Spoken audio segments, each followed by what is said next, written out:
Bismillahirrahmanirrahim. Assalamualaikum warahmatullahi wabarakatuh. Alhamdulillahi rabbil alamin. Wassalatu wassalamu ala rasulillahil karimil amin. Sayyidina Muhammadin wa ala alihi wa sahbihi ajma'in. Wa ba'd. Faya ahbaballahi wa ahbaba rasulihi sallallahu alaihi wasallam. Usi nafsi wa iyyakum bitaqwallahi faqad fazal muttaqun. Fala tamutunna illa wa antum muslimun. Faqala ta'ala Ya ayyuhalladzina amanu taqullaha haqqa tuqatih wa la tamutunna illa wa antum muslimun. Subhanaka la ilma lana illa ma 'allamtana innaka antal alimul hakim. Saudara-saudariku dimanapun Anda berada, alhamdulillah. Sebelumnya seperti biasa kita memohon pada Allah Subhanahu wa taala semoga seluruh aktivitas kita diridhoi oleh Allah Subhanahu wa taala. Semoga saudara-saudari kita yang berkehidupan sampai detik ini namun belum beriman, dikuatkan, dimantapkan jiwa dan lisan mereka untuk bersyahadat sebelum wafat kembali kepada Allah Subhanahu wa taala.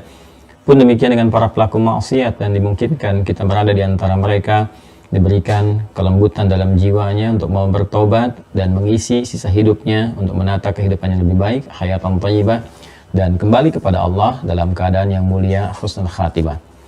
Baik, kita akan berikhtiar untuk mewujudkan itu semua dengan izin Allah Subhanahu wa taala, dengan meningkatkan amal soleh insyaallah, dan tentunya menguatkan amal soleh dimaksud dengan fondasi pengetahuan yang kokoh agar dapat konsisten menunaikan amal soleh sampai kita kembali kepada Allah Subhanahu wa taala.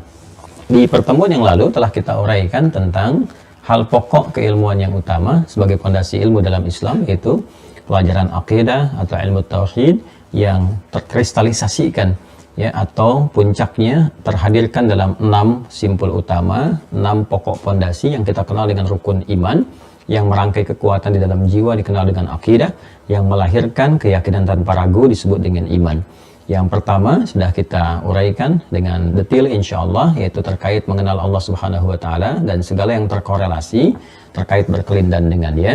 Kemudian simpul yang kedua yaitu tentang malaikat juga telah kita uraikan detailnya satu persatu, terutama malaikat yang terkait erat dengan aspek misi kita ya dalam beribadah kepada Allah Subhanahu wa taala di bumi ini sampai kita kembali kepada Allah. Diperhatikan terutama 10 jalur kehidupan yang terangkum dalam tugas malaikat. Itu 10 jalur hidup kita tuh ya. Dari mulai kita berpedoman, melihat bagaimana pedoman yang disampaikan oleh malaikat, malaikatnya siapa yang ditugaskan oleh Allah, kita ketahui Jibril kepada siapa, Rasulullah cirinya apa, pedomannya bagaimana.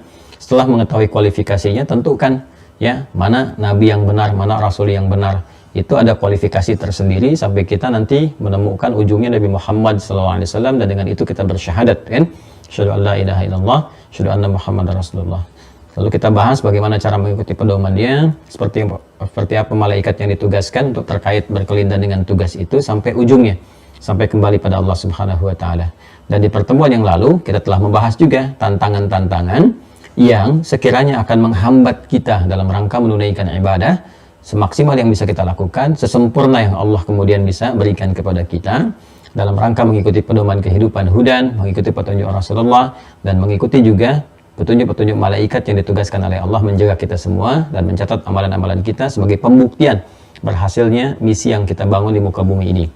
Di situ kita telah bahas, kita uraikan, ada tantangan, ada juga hambatan-hambatan yang memang diajukan oleh salah satu makhluk yang telah kita tuntaskan kemarin pembahasannya, yaitu setan dan segala yang terkait dengannya ya. Jadi saya akan berikan satu bagan ini supaya kita bisa memahami dengan lebih singkat, lebih simpel seperti apa, sehingga dari sini kita terkait dengan pedoman bisa kita ikuti, terkait dengan hambatan bisa kita lewati kalau kita kenal.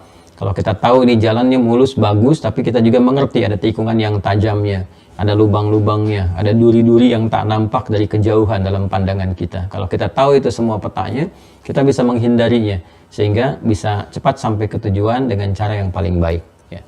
Demikian kita akan tampilkan gambaran tugas di antara malaikat dan kontraknya setan seperti apa gitu kan.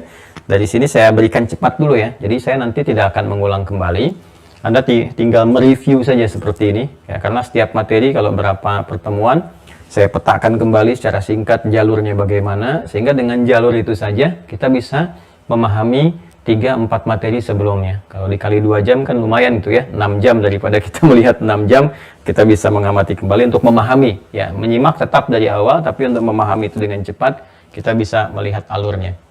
Nah, jadi nanti kalau kita lihat teman-teman sekalian, ini peta untuk rukun iman yang kedua ya. Rukun iman yang kedua yaitu terkait dengan malaikat ya. Dan segala hal yang terkait berkelindan dengan tugas-tugas malaikat itu. Jadi bukan hanya kita bahas malaikatnya, tapi juga kontraknya. Nah, ini kalau kita turunkan ke sini, malaikat yang harus dipahami ya. Kita sudah bahas juga asal usulnya juga kan. Kenapa dinamakan dengan malaikat? Ya, definisinya apa? Sehingga kita mengerti ya, hikmah, definisi dan hikmah yang malaikat diciptakan, terutama yang terkait dengan penyempurnaan atau support ya, terkait dengan penyempurnaan atau support tugas kita sebagai khalifah di bumi ya.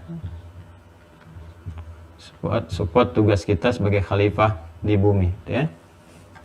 Ini sudah saya jelaskan kenapa disebut dengan malaikat. Ingat yang dari kata malak ya, malaka yamliku, yang menugaskannya malik atau malik itu kan, diberikan tugas disebut dengan malak, jamaknya disebut malaikat. Nanti apa hikmah diciptakannya malaikat? Ternyata ini diantara bentuk kasih Allah, sayang Allah kepada kita semua untuk bisa mensupport, memaksimalkan tugas kita sebagai khalifah. Ada yang mendampingi, menjaga, membisikkan kepada kebaikan, mencurahkan rahmat dengan izin Allah, lalu Allah membuat hukum-hukum yang terkait dengannya. Dan kita mencoba untuk mempelajari ini ya. Ini asal usulnya, termasuk nanti di sini ada materi penciptaannya. Materinya dari apa? Ingat dalilnya, ya kan? Diciptakan dari cahaya. Ya, cahaya disebut dengan nur. Hadis Muslim berhadis 2996. Karena dia sifatnya cahaya, maka mendorong kebaikan-kebaikan dari dalam diri kita, ya. Itu yang menyuppортkan cahaya kebaikan itu muncul dari dalam diri kita. Itu yang disebutkan dengan nuruhum yas'a baina aydihim wa bi aymanihim. Jadi dari segi materinya saja Allah sudah memberikan kesesuaian dengan bagian fitrah kita yang mengandung apa? Mengandung sifat, salah satunya yang dimiliki oleh malaikat, yaitu sifat karakter takwa ya. Sifatnya apa? Karakternya apa? Jadi Anda dari sini saja sudah bisa mengerti, memahami ketika sebagian dari malaikat itu Allah tugaskan untuk mensupport ya misi kita, kehidupan kita di bumi sebagai khalifah. Itu dari segi materinya keterkaitan dengan apa yang kita raih, nur, cahaya kan, nuruhum yas'a baina aydihim wa bi aymanihim yukhrijuhum minadh dhulumati ilan nur gitu kan. Ini sudah jelas. Takwa, ya kan, sifat bawaan karakternya la ya'sunallaha ma amarahum wa yaf'aluna ma yu'marun. Semua ibadah kita diarahkan kepada nilai takwa. Ini pasti ada support keseluruhannya.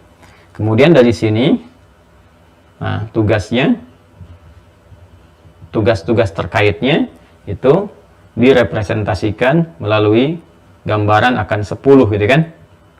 10 malaikat yang kita ketahui bersama ya, dan telah kita bahas bersama. Ini yang 10 ini bukan jumlah ya. Ingat, bukan jumlah keseluruhan malaikat, karena saya pernah sampaikan bahwa tidak ada yang tahu berapa jumlah malaikat keseluruhan yang diciptakan oleh Allah. Wa ma ya'lamu junuda rabbika illahu. Enggak ada yang tahu ya jumlah seluruh malaikat kecuali Allah Subhanahu wa taala. Hanya nanti ada yang bertugas di langit, ya kan? Ada yang bertugas kemudian bertasbih, memuji, macam-macam dan seterusnya. Tapi yang terkait berkelindan langsung dengan aspek kehidupan manusia yang membawa tugas, ya kan? Itu kurang lebih ada 10 yang diperkenalkan kepada kita. Ya. Dan ini yang mutlak kita pelajari. Ya, dari mulai penetapan risalah, ya kan? Penetapan risalah. Karena konsepsi hidupnya seperti ini, kehidupan kita dimulai itu ya. Kalau kita alihkan ini ke sini, ya di Quran surah ke-2 ayat 38. Nah, saat Adam itu ditugaskan alaihissalam dan istrinya Sayyidah Hawa alaihissalam, keduanya ditugaskan memulai tugas sebagai khalifah. Ini saya gariskan gini. Ya. Bersamaan dengan itu Allah turunkan pedoman, disebut dengan hudan namanya. Nah, pedoman ini yang berkelanjutan. Jadi pedoman sebagai khalifah itu ini ada di sini. Bagaimana menghadirkan tata kelola kehidupan dunia yang benar. Kalau di rumah ya, berumah tangga seperti apa supaya samara gitu kan, sakinah, mawaddah, rahmah. Kemudian kalau di pekerjaan seperti apa meraih kesuksesan, di bisnis bagaimana, kan di ilmu seperti apa. Ini terkumpul di sini semua. Karena itu ketika Adam dan Hawa diturunkan pertama kali menjalani tugas sebagai khalifah, jelas kalimatnya, "Qulna ihbitu minha jami'a fa imma ya'tiyannakum minni huda." Ini ya. "Faman tabi'a hudaya fala khaufun 'alaihim wa lahum yahzanun."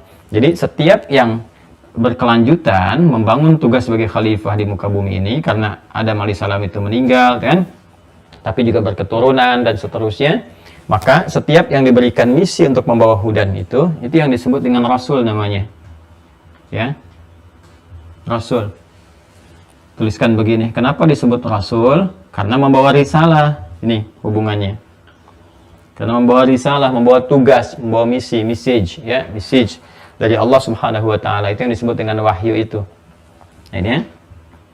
Nah, jadi setiap rasul pasti mendapat wahyu. Wahyunya berupa risalah. Untuk menetapkan risalahnya benar atau tidak, wahyunya benar atau tidak, maka bisa dilihat dari salah satu tugas malaikat. Ya kan? Yang kita bahas yang pertama itu malaikat Jibril dan seterusnya. Ya, saya tidak perlu ulang kembali. Nah, jadi kita mesti mengetahui kenapa kita belajar malaikat Jibril untuk bisa memberikan sebuah ketetapan untuk mengetahui benar bahwa risalah yang disampaikan malaikat Jibril ini kepada siapa, gitu kan? Tandanya apa, cirinya apa, bentuknya bagaimana. Nah, kita dapatkan ini, lalu diuji. Di era kita, ya, saat kita berkehidupan sampai dengan berakhir, rasulnya kita ketahui, Nabi Muhammad SAW. Ya, sebelum beliau SAW kan ada Nabi Isa alaihissalam. Hudannya apa? Injil. Sebelum Nabi Isa terus ke atas ada Nabi Musa alaihissalam. Hudannya apa? Taurat, ya kan?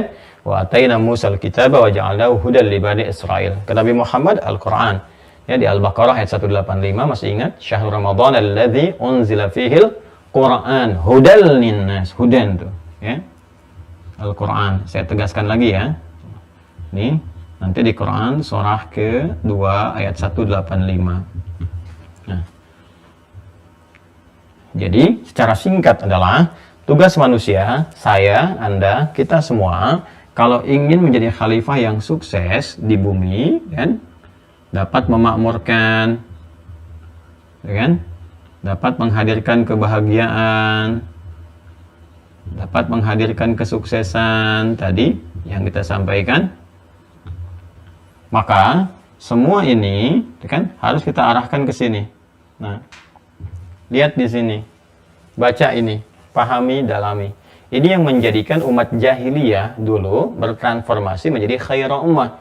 Dengan turunnya Quran surah ketiga Al-Imran ayat 110 itu, kuntum khairul ummah. Jadi puncaknya ada di sini. Kalau kita mau gali, kita mau kembali ke sini, maka tugas kita insya Allah akan berhasil. Ya, baik yang terkait dengan ibadah, ritual, ataupun nanti ada muamalah sosial, atau bahkan terkait dengan akhlak. Tampil yang berkemuliaan dalam berkehidupan yang berkemajuan. Kurang lebih konsepsinya demikian. Ya. Nah, nanti kita punya tugas-tugas untuk menjalankan ini semua. Allah support lagi. Begitu kita sudah mengetahui, yakin rasulnya ini dan seterusnya, wahyunya ini, bahkan nanti lebih jauh lagi, Allah bahkan menantang ya semua makhluk yang terkhusus manusia untuk menguji kebenaran Al-Quran ini.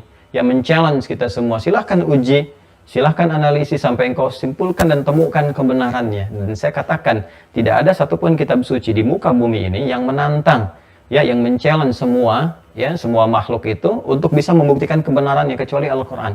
Silahkan cek, silahkan uji. Kalau kamu merasa memang kamu orang yang benar, kamu merasa atau menduga ada kekurangan misalnya di Al-Quran, silahkan tes sampai kita temukan. Dan puncaknya sudah 15 abad, ya, sampai sekarang kalau ada orang ingin mengecek, mencari, nggak pernah menemukan kekurangannya, baik dari segi susunan firmannya, kata-katanya, kemuliaannya, apalagi isinya, gitu ya, sangat luar biasa. Maka di situ kita menyadari bahwa ini ada kebenaran yang mutlak di dalamnya. Bahkan yang paling unik apa? Semua konsepsi terkait ibadah terwakili di sifat-sifatnya aja. Ya, di mana ada satu kitab di muka bumi yang bisa dihafalkan sedemikian mudah? Dan itu janji yang Allah sampaikan.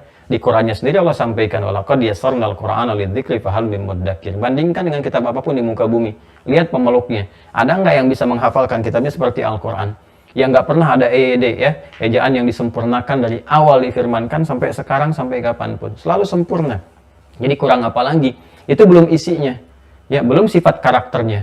Kan kita beribadah, ibadah itu kan punya lawan seperti kita sampaikan kemarin. Lawannya setan, menggoda supaya memalingkan. Di mana ada kitab di muka bumi ini yang saat baru dibaca, orang sudah bisa ngantuk gitu. Kan?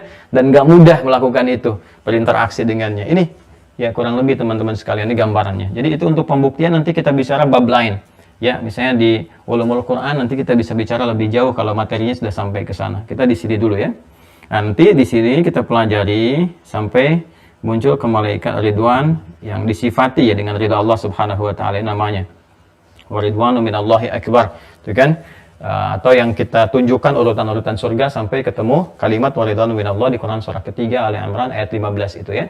Qul a'unabbi'ukum bi khairin min dzalikum lil ladzina taqaw inda rabbihim jannatun tajri min tahtiha al-anhar khalidina fiha wa azwajun mutahharatun wa ridwanu minallah, dan ridha Allah Subhanahu wa taala.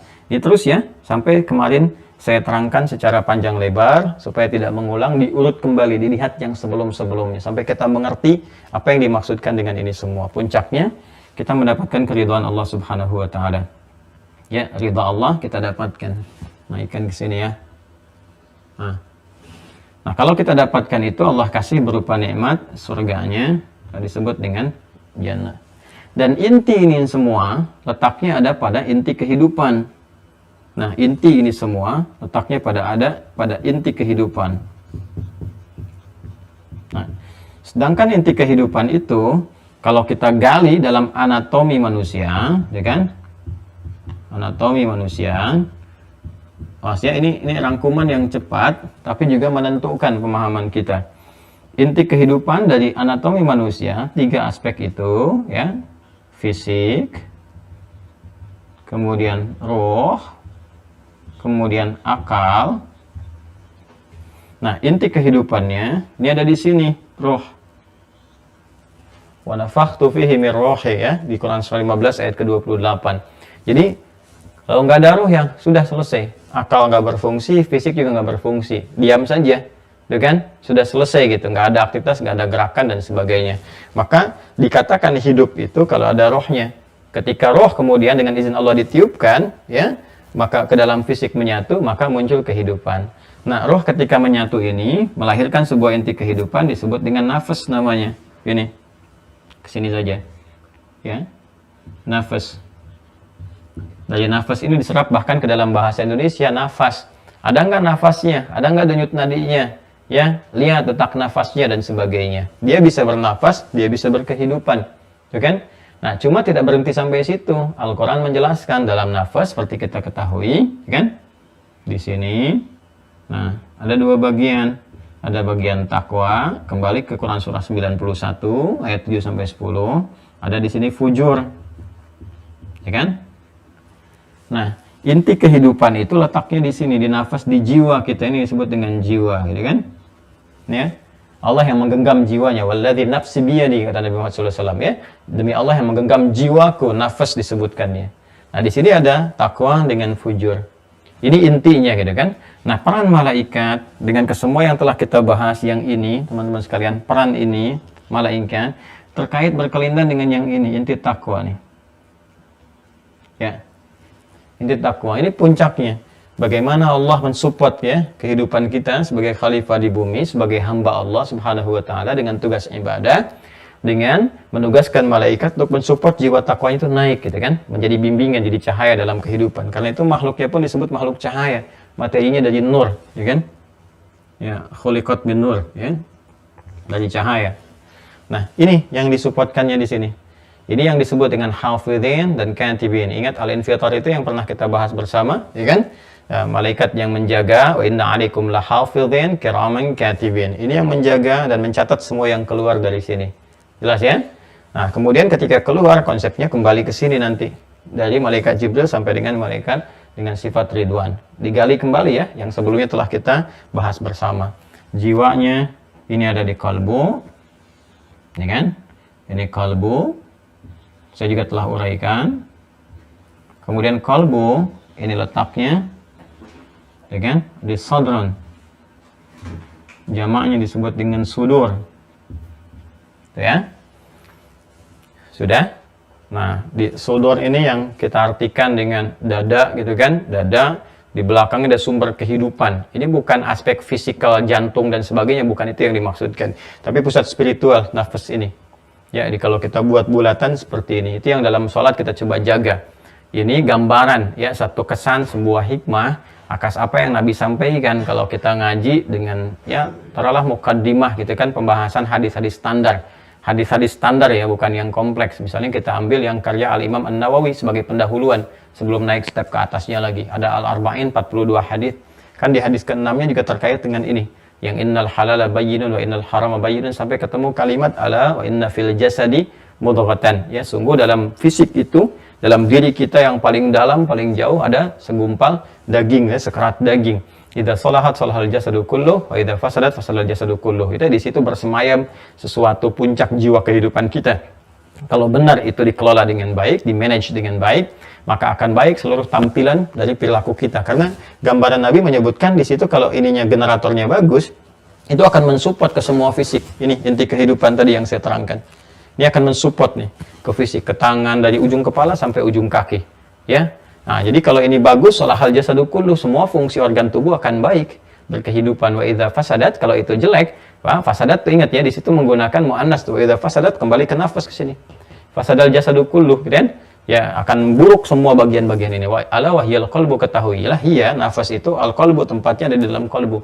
Ya, sedangkan qalbu ada di sodrun, jawabannya sudur. Nah, dalam rangka berkehidupan, fungsi kita harus menggerakkan ini nih, supaya maksimal. Di antara fungsi maksimal ini, saya pernah sampaikan, ada 3 cara kan. Yang pertama adalah, tingkatkan lewat ibadah. Ibadah ini yang mensupport jiwa takwa akan naik, dan menjadikan iman semakin menguat. Karena konteksnya kita membahas tentang keimanan. Ya, jadi fungsi menaikkan takwa ini dengan ibadah adalah membentangkan cahaya iman, menguatkan kekuatan cahayanya. Semakin terang, maka yang gelap-gelap di fungsi tubuh kita itu akan tersinari. Sehingga punya jalan nih, kalau bahasa kiasannya indahnya tuh gini, mata diterangi sehingga melihat yang baik-baik. Kalau gelap kan nggak kelihatan, apa aja dikerjakan, gitu kan? Apa aja dilihat gitu, ya. Dalam konteks majazi ya. Kemudian telinga dia kalau mendengar yang gelap-gelap nggak tahu cahaya, semua didengar gitu, dan seterusnya. Nah, karena itu saya mau kembali ke sini, fungsi kita untuk beribadah itu menguatkan ini, sehingga banyak di ibadah dalam Al-Quran ketika diungkapkan, disandingkan dengan takwa seperti yang pernah saya terangkan. Dan yang kedua, apa kaitan dengan tugas malaikat? Dengarkan. Ya, karena tugasnya hafidin, menjaga, gitu kan, kemudian katibin, menuliskan, maka diantara penjagaan itu kata Nabi SAW, istafti qalbak, ini kembali ke kalbu, istafti qalbak, dengarkan suara hati, dengarkan bisikan jiwamu yang baik, yang bersumber dari malaikat. Maka ketika kita dapatkan sebuah bisikan-bisikan kebaikan, itu belum sampai ke akal. Kalau ke akal jadi ide kreatif, dieksekusi oleh bagian-bagian anggota tubuh kita. Ya, asalnya kan dari kalamun nafsi namanya. Kalamun nafsi itu kata-kata jiwa. Kadang kita berdialog dengan diri kita sendiri. Nah, itu disebut dengan kalamun nafsi kalau di ilmu akidah lebih dalam. Ada Al-Imam Al-Ghazali punya kitab namanya Al-Iqtisad fil I'tiqad. Al-Iqtisad fil I'tiqad. Dengan keyakinan yang pas gitu ya, dicukupkan. Jadi kita cukupkan belajar buku itu, kita akan menguatkan pada jiwa kita tentang aspek-aspek keimanan. Di situ dibahas salah satunya tentang kalamun nafsi, bagaimana suara-suara hati. Ya, saat kita mendengar bisikan, saat kita berdialog dengan diri kita sendiri tanpa sadar kan, kalau kita diam, ya kita kan sering ngobrol dengan diri kita kan. Ya, kamu ini kenapa? Lo kok belum tobat juga? Kok nggak bisa bangun kayak orang lain? Kok nggak bisa sih memulai diri untuk menghafal Quran? Kok sibuk terus-terusan, mau sampai kapan sih nyari dunia dan sebagainya? Nah, itu kalam nafsi namanya. Di antara itu semua ada bisikan-bisikan, salah satunya ini, itu peran malaikat. Ya, yang rakib dengan atid sifatnya itu di Quran surah Qaf, ya, surah 50 ayat 16 sampai dengan 18. Ya, khususnya di ayat 18-nya, ma yalfidhu min qaulin illa ladaihi raqibun atid. Tidak pernah dilafadzkan sampai keluar kata-kata itu illa ladaihi, kecuali padanya itu, pada perkataan itu ada penyertaan malaikat yang mencatat, dan sebelum mencatat itu menjaga dengan kalamun nafsi. Yang terakhir, sifat dari sini yang kemarin telah kita ulas ya, dari fujur. Nah, namun demikian, mengontrol ini semua, seperti saya sampaikan, ya tidak semudah membalikan telapak tangan, ya kan? Ringan seperti apa yang kita gambarkan. Karena ada makhluk terkutuk yang telah kita ulas, lawan kontra dari ini, teman-teman sekalian, ya. Yang disebut dengan setan, ya kan? Ini di atas, kita turunkan ke bawah sini. Nah, setan atau syaitan, saya tulis begini, jamaknya syayatin. Ya, jamaknya syayatin, asyayatin. Nah, itu kan? Begini ya. Ini syaitan, jamaknya syayatin. Kalau ini malak, ya kan? Tunggalnya, untuk tunggalnya malak, malakun. Ya, gitu, seperti ini, ya. Qul yatawaffakum malakul maut alladhi wukkila bikum, malak jamaknya malaikat. Ini syaitan, jamaknya syayatin. Hobinya mensyayat-sayat keimanan kita gitu kan. Nah, ini yang kita sampaikan kemarin, kita bahas tuntas, ya. Nah, ini sudah mendeklarasikan dirinya kalau disebutkan dengan ini syaitan, syayatin, maka ini menunjuk sebuah sifat atau karakter yang mencoba untuk dilekatkan kepada setiap hamba anak cucu Adam, gitu kan? Ingat ya, sifat atau karakter bersumber dari kata syaitana yang kemarin kita uraikan. Ya, apa karakternya, apa sifatnya? Menjauhkan setiap hamba dari rahmat Allah Subhanahu wa taala. Jadi, ini kalau ini sifatnya ditugaskan oleh Allah membawa rahmat, ya. Jadi semua sifatnya rahmat. Rahmat, kasih, sayang, ya, segala kebaikan, kemuliaan, berkah, rizki itu terhimpun dalam rahmat. Ya, mendapatkan rahmat ditugaskan oleh Allah Subhanahu wa taala dengan sifatnya yang rahim. Allah punya sifat rahim, kan? Memberikan rahmat, Rahman dan Rahim. Rahman, ya, gini, dan Rahim, memberikan rahmat, diantaranya ini dicurahkan kepada malaikat, ditugaskan untuk disampaikan kepada hamba-hambanya, kita, ya kan? Ini sebaliknya, ya. Ini membawa seseorang menjauh dari Allah, terlempar, ya, terlempar dari kebaikan-kebaikan, terlempar dari rahmat-rahmat tadi. Ya, terlempar dari rahmat, kalau bahasa kitanya itu terkutuk gitu kan. Terkutuk itu kan lekat dengan yang buruk, jauh dari yang baik. Bahasa singkatnya kan terkutuk, gitu kan? Makanya kan kita sering katakan, aku berlindung kepada Allah dari godaan setan yang terkutuk. Terkutuk itu apa maksudnya? Terkutuk itu terlempar dari kebaikan.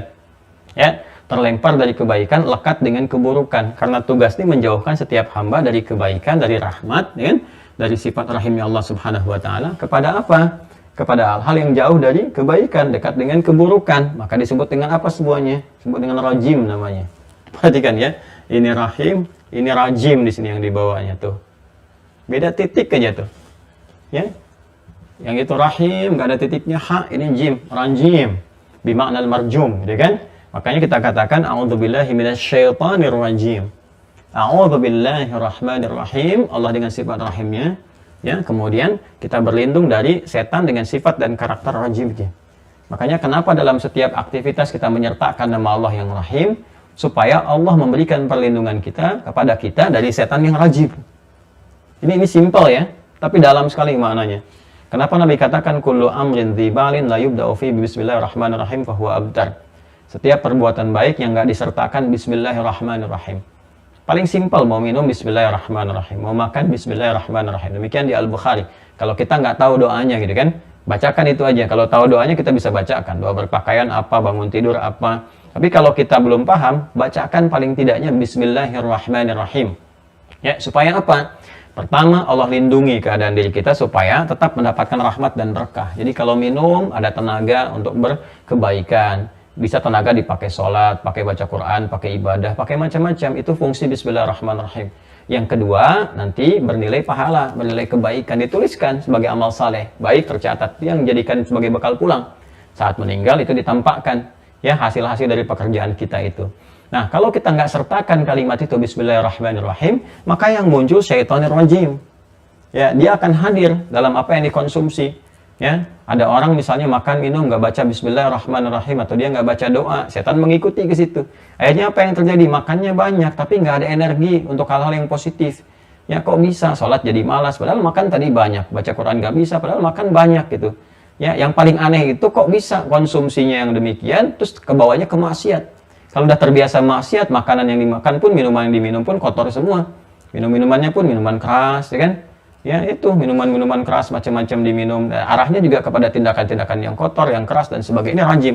Makanya rajim ini dilawankan langsung tuh dengan sifat Allah Rahim. Karena itulah nanti turunannya setiap kita minta perlindungan kepada Allah, ya salah satunya apa? Untuk menangkal ini. Ya, kan kita minta rahmatnya Allah, rahimnya Allah, supaya kita dilindungi dari godaan siapa? Setan yang rajim. Kita bacakan ayat kursi, kita bacakan An-Nas dan sebagainya. Ini dasar sekali. Jadi kalau kita mengatakan a'udzubillahi minasyaitonirrajim, kita yang sudah ngaji, sudah belajar harus paham ini. Kenapa kita baca itu? Ya, karena ini mengintai sifat syaitana ini dalam setiap keadaan. 24 jam dia gantian. Ya, gantian terus menggoda dengan sifat-sifat yang adanya. Nah, kita kemarin sudah bahas ya, kita sudah bahas ini bahwa ini syaitan adalah sifat godaannya. Adapun kutukan Allah kepadanya dengan sifat rajim, marjumnya ya, yang Allah mencelanya secara langsung gitu kan, menghardiknya, mengusirnya karena sifat-sifatnya yang buruk itu, ya kan? Karena perilakunya. Karena Allah sudah kasih kesempatan tobat, dia nggak mau tobat. Mau dikasih rahmat, malah menolak dengan kesombongan, gitu kan? Sedangkan semua sifat keagungan milik Allah. Ya, jadi mudah bagi Allah untuk mengampuni karena Allah tawarkan, kasih. Gitu. Dia nggak mau karena ditutupi, menutup dirinya sendiri. Jadi keluarlah kata-kata yang disampaikan, firman Allah yang ditegaskan kepadanya karena perilakunya. Karena dia sendiri sebetulnya yang menitipkan, membuat perilaku yang dengan perilaku itu keluar nama. Itu iblis. Yang kemarin saya bahas itu. Ya.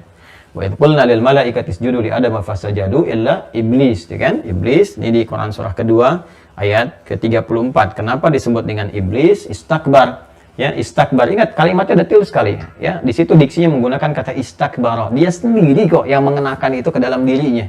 Ya, mengenakan jubah kesombongannya. Jadi menutup semua kebaikan yang pernah dikerjakan oleh makhluk ini gitu kan, sampai dia mendapatkan nama yang terhormat di kalangan malaikat, tapi kemudian itu hancur karena menutup diri dengan kesombongan. Itu yang menjadikan dia diberikan kesempatan dapat rahmat gak mau, dikasih kesempatan tobat gak mau, malah muncul kesombongan. Ana khairum minhu khalaqtani min narin wa khalaqtahu min tin, gitu kan. Nah, ini yang menjadikan dia disebut dengan iblis ya. Nah, ada yang menyebutkan seakar dengan kata iblas, kemudian wazannya if'il jadi iblis yang terjauh ya. Ibad yang terjauh ya dari rahmat Allah Subhanahu wa taala, dan dia sendiri yang menjauhkan dirinya, dia sendiri yang mengenakannya, dia sendiri yang menutupkannya, sehingga Allah menyebutnya dengan iblis. Keluar kata-kata itu ya. Firman-Nya keluar. Iblis ya, disebutkan iblis. Kamu itu menutup diri sendiri dari yang baik, ditutup dengan yang buruk, dan nggak mau nerima apapun yang baik-baik. Nah, ini teman-teman sekalian, ini yang kemudian kita temukan pertama di Quran surah ke-2 ayat ke-34. Kemarin telah kita uraikan, silahkan dicek kembali. Sedangkan asal dari iblis ini, asalnya adalah jin yang taat. Ya, mulanya, asal mulanya. Jin yang taat, bahkan ini sempat juga ada riwayat menyebutnya, disebut dengan sebutan penghormatan, disebut dengan Azazil itu. Saya pernah bahas kemarin, ya kan? Dan riwayat-riwayat terkait dengan ini, walaupun ini sifatnya, kalau kita kaji lagi dari segi ilmu hadis, ini lemah sekali. Lemah. Kemarin saya sampaikan termasuk di kitabnya Sunan Imam Al-Baihaqi ya, di Syu'abul Iman, kemudian juga di kitabnya Al-Anbari Abu Bakar Muhammad, kan Al-Anbari itu ada punya kitab Al-Addad namanya, kan Anda mungkin sudah cek, termasuk Ibnu Abi Hatim juga ya, di dalam salah satu kitab beliau menyebutkan nama ini dan menjelaskan riwayatnya. Riwayatnya lemah, ya, dhaif, ya dhaifnya juga cukup tinggi, tapi juga ada kesan-kesan yang tampak ini lawan dari sifat fusuk. Jadi Quran surah ke-18 ayat 50 disebutkan ini, gitu kan? Disebutkan minal jinni fa fasaqa. Kalimat fusuk itu lawannya apa? Lawannya muti, sedangkan muti itu taat. Sehingga saking taatnya disebutkan ada Israiliyat, ya kisah-kisah Iliyat ini yang kami sampaikan. Kisah-kisah yang disampaikan oleh orang-orang Yahudi Bani Israel di masa lalu tentang saking terhormatnya ketaatan disebut dengan Azazil. Ini dikonfirmasi oleh Ibnu Abbas radhiyallahu taala anhuma. Sanadnya sahih sampai ke Ibnu Abbas, benar. Ibnu Abbas menyampaikan. Tapi berita yang menyampaikan ini ya sampai ada berlebihan menyebutkan dari kalangan malaikat sampai dianggap malaikat dan sebagainya, itu sumbernya tidak benar dan dikonfirmasi oleh Al-Qur'an untuk ditolak. Ini tidak benar. Yang betul adalah jin, bukan kalangan malaikat.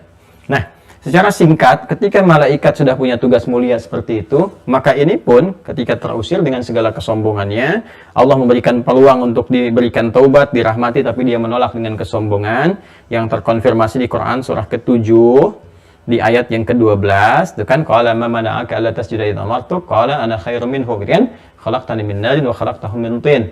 Ya, kemudian baru terusir dan seterusnya. Ini sudah kesempatan untuk mengevaluasi diri, untuk berbuat baik seperti malaikat ketika mengajukan kepada Allah, gitu kan, bertanya kenapa tidak dipilih hamba-hamba yang taat, yang berzikir dan sebagainya. Kemudian Allah menyampaikan, qala ini alamu ma la ta'lamun, aku lebih tahu apa yang kalian enggak ketahui. Malaikat di situ saya sudah sadar malaikat, oh bahwa keliru nih, gitu kan, pandangan persepsi bahwa segala sesuatu itu bisa dinilai, gitu kan, dengan pribadi-pribadi dan sebagainya. Ya, tapi karena malaikat sifatnya dengan jiwa takwa, terjaga dalam kebaikan dan sebagainya, akhirnya apa yang keluar? Ya, nggak ada nilai-nilai maksiat di dalamnya. Yang keluar, qalu subhanaka la ilma lana illa ma 'allamtana innaka antal alimul hakim. Al-Baqarah 32. Karena malaikat makhluk taat, mengerti dan sebagainya. Akhirnya arahnya ke ketaatan saja, taat, nggak ada penyimpangan. Ya, nah ini iblis diberi kesempatan. Jin yang itu diberi kesempatan ketika berbuat fasik, dengan konfirmasi Allah sampaikan qala ma mana'aka alla tasjuda idza amartuk, gitu kan, dikasih kesempatan sebenarnya dia bisa bertobat, salah ya Allah saya mengerti bahwa tidak ada ilmu, saya harusnya begitu seperti jawaban malaikat, cuman nggak keluar. Yang keluar apa? Ya, ana khairum minhu, aku lebih hebat dibandingkan dengan dia. Konfirmasi ke situ ya. Ini di Quran surah ke-7 ayat ke-12. Demikian di Quran surat Shad juga nanti ya ditegaskan dari ayat 71 terus sampai dengan 75 ya. Kita akan temukan urutan-urutan itu sampai nanti dikonfirmasi, kenapa nggak mau sujud astakbarta am kunta minal alin? Apa kamu sombong ini kamu kenakan atau kamu termasuk golongan ala-alin? Ala-alin di situ salah satu pemaknaannya. Salah satu pemaknaannya selain juga ada kesombongan, salah satu pemaknaannya adalah termasuk malaikat yang di tingkat tertinggi atau bukan. Ini yang mengonfirmasi yang kemarin saya sampaikan bahwa alam jin yang tadinya mengikuti di wilayahnya malaikat ya, di wilayah malaikat itu bukan di tingkat tertinggi.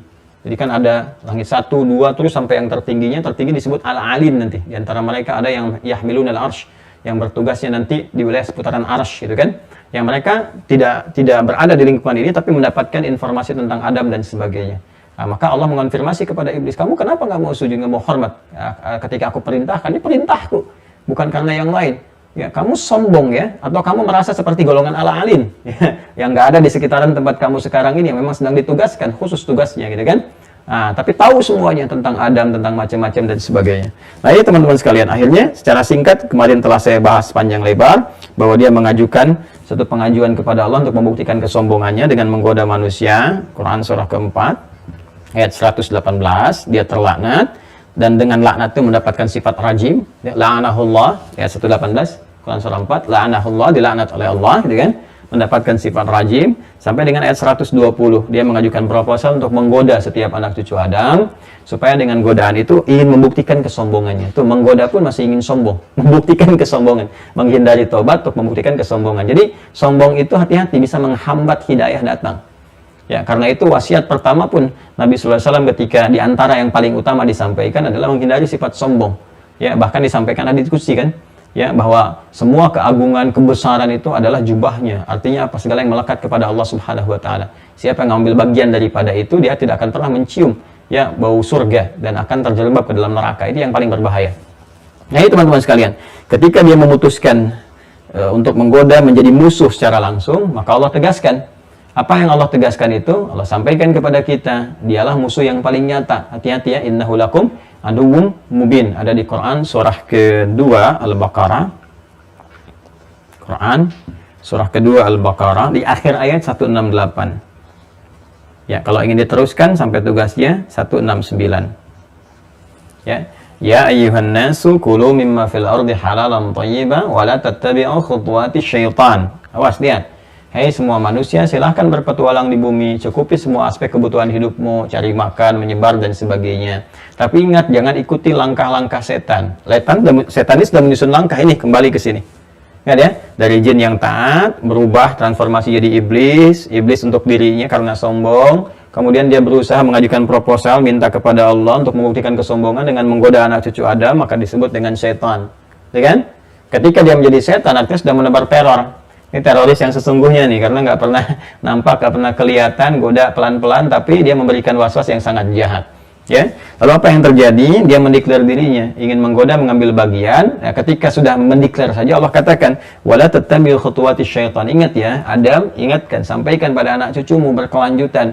Aku nanti berikan pedoman kepada kalian semua, jangan ikuti nih tipu daya iblis, langkah-langkah setan. Ketika disebutkan kalimat setannya, artinya semua apa yang coba dia kerahkan itu akan dilekatkan kepada setiap apa yang berkaitan dengan kehidupan kita. Dia bisa lekatkan di benda-benda seperti televisi, handphone, buku-buku, ya macam-macam lah. Ya, dan kuncinya satu, setiap ada benda yang punya sifat rajim itu pasti tipu daya setan. Itu khutwah min khutuwati syaitin. Ya, di antara strategi yang dikembangkan oleh setan, dia punya strategi A sampai Z-nya. Ya, kalau di atas Z ada lagi, dia inikan lagi tuh. Ya, dia kembangkan lagi terus gitu. Jadi ada dari terjaga sampai dengan tidur. Ya, jadi kalau kita mendapati benda-benda apapun yang menjauhkan kita dari rahmat Allah, Ya, rahmat Allah datang lewat sholat, ada TV, ada acara, tiba-tiba membuat kita lupa dengan sholat, terusin lewat, nah itu ada sifat rajim di dalamnya. Hati-hati, tinggalkan, dengarkan bisikan malaikat. Ayo sudah adzan nih, siap-siap. Nah itu bisikan takwa. Jelas ya? Nah, kembali ke sini teman-teman sekalian, innahu lakum aduwwum mubin. Innama ya'murukum bis-su'i wal fahsya. Sungguh dia akan memberikan ya'murukum, perintah. Nah, ini bahasa kiasan ya. Ingat yang halus tuh perintahnya. Ambil dari sini, perintahnya nanti berupa was-was. Ya, atau zukhrufal qawli ghurura gitu kan. Ini berupa was-was, dikonfirmasi di Quran. Surah ke-114. Ya. Di ayat yang kelima, alladzi waswisu fis sudurin nas. Itu kalimat sudur sudah kita munculkan, kita bahas juga kemarin. Ya. Dia kasih was-was, alladzi waswisu fis sudurin nas. Nah, was-was ini nanti akan diteruskan kepada satu bagian di jiwa manusia, itu jiwa fujur ini. Dan di sini dikonfirmasi dengan menggunakan kalimat nasiban mafruḍa, gitu kan? La attakhidanna min ibadika nasiban mafruḍa. Aku akan ambil, berikan was-was, godaan yang halus ya dari satu bagian jiwa manusia, sehingga dengan itu dia memerintahkan kepada keburukan. Dia berdiri sendiri sifat fujurnya, mengelola nafsu, nafsunya akan memerintahkan pada keburukan. Jadi yang memerintahkan nafsunya sendiri, tapi memberikan waswas siapa? Setan. Karena itu Allah memberikan satu pernyataan yang tegas, innama ya'murukum. Sebetulnya sumber nafsu itu dikelola sehingga menjadi jelek itu yang harusnya jadi baik tadi, ini karena waswas. Kamu ikutin waswas itu, gitu kan? Sehingga seakan-akan dibalik kalimatnya oleh Allah untuk ditegaskan kepada kita, hati-hati itu dengan bisikan-bisikan setan. Dia merintahkan kau, artinya mengelola fujurmu itu supaya berdiri sendiri, sehingga muncul perintah jelek. Innama ya'murukum, ya kan? Bisu, ya kan? Nah ini cara kerja yang kemarin saya sampaikan ya, cara kerja setan. Ini kan asal usul, dari sini sampai sini asal usul. Ini cara kerja. Bisu. Dari mana su ini sumbernya? Dari nafsu. Dari nafsu. Ya. Ini ditemukan di Quran surah ke-12 ayat 53. Wa ma ubarri'un nafsi innan nafsa la'ammaratun bisu. La'ammaratun bisu. Ya, ingat. Aku nggak bisa menyimpulkan diriku suci sepenuhnya karena ada nafsu, sedangkan nafsu memerintahkan kepada su.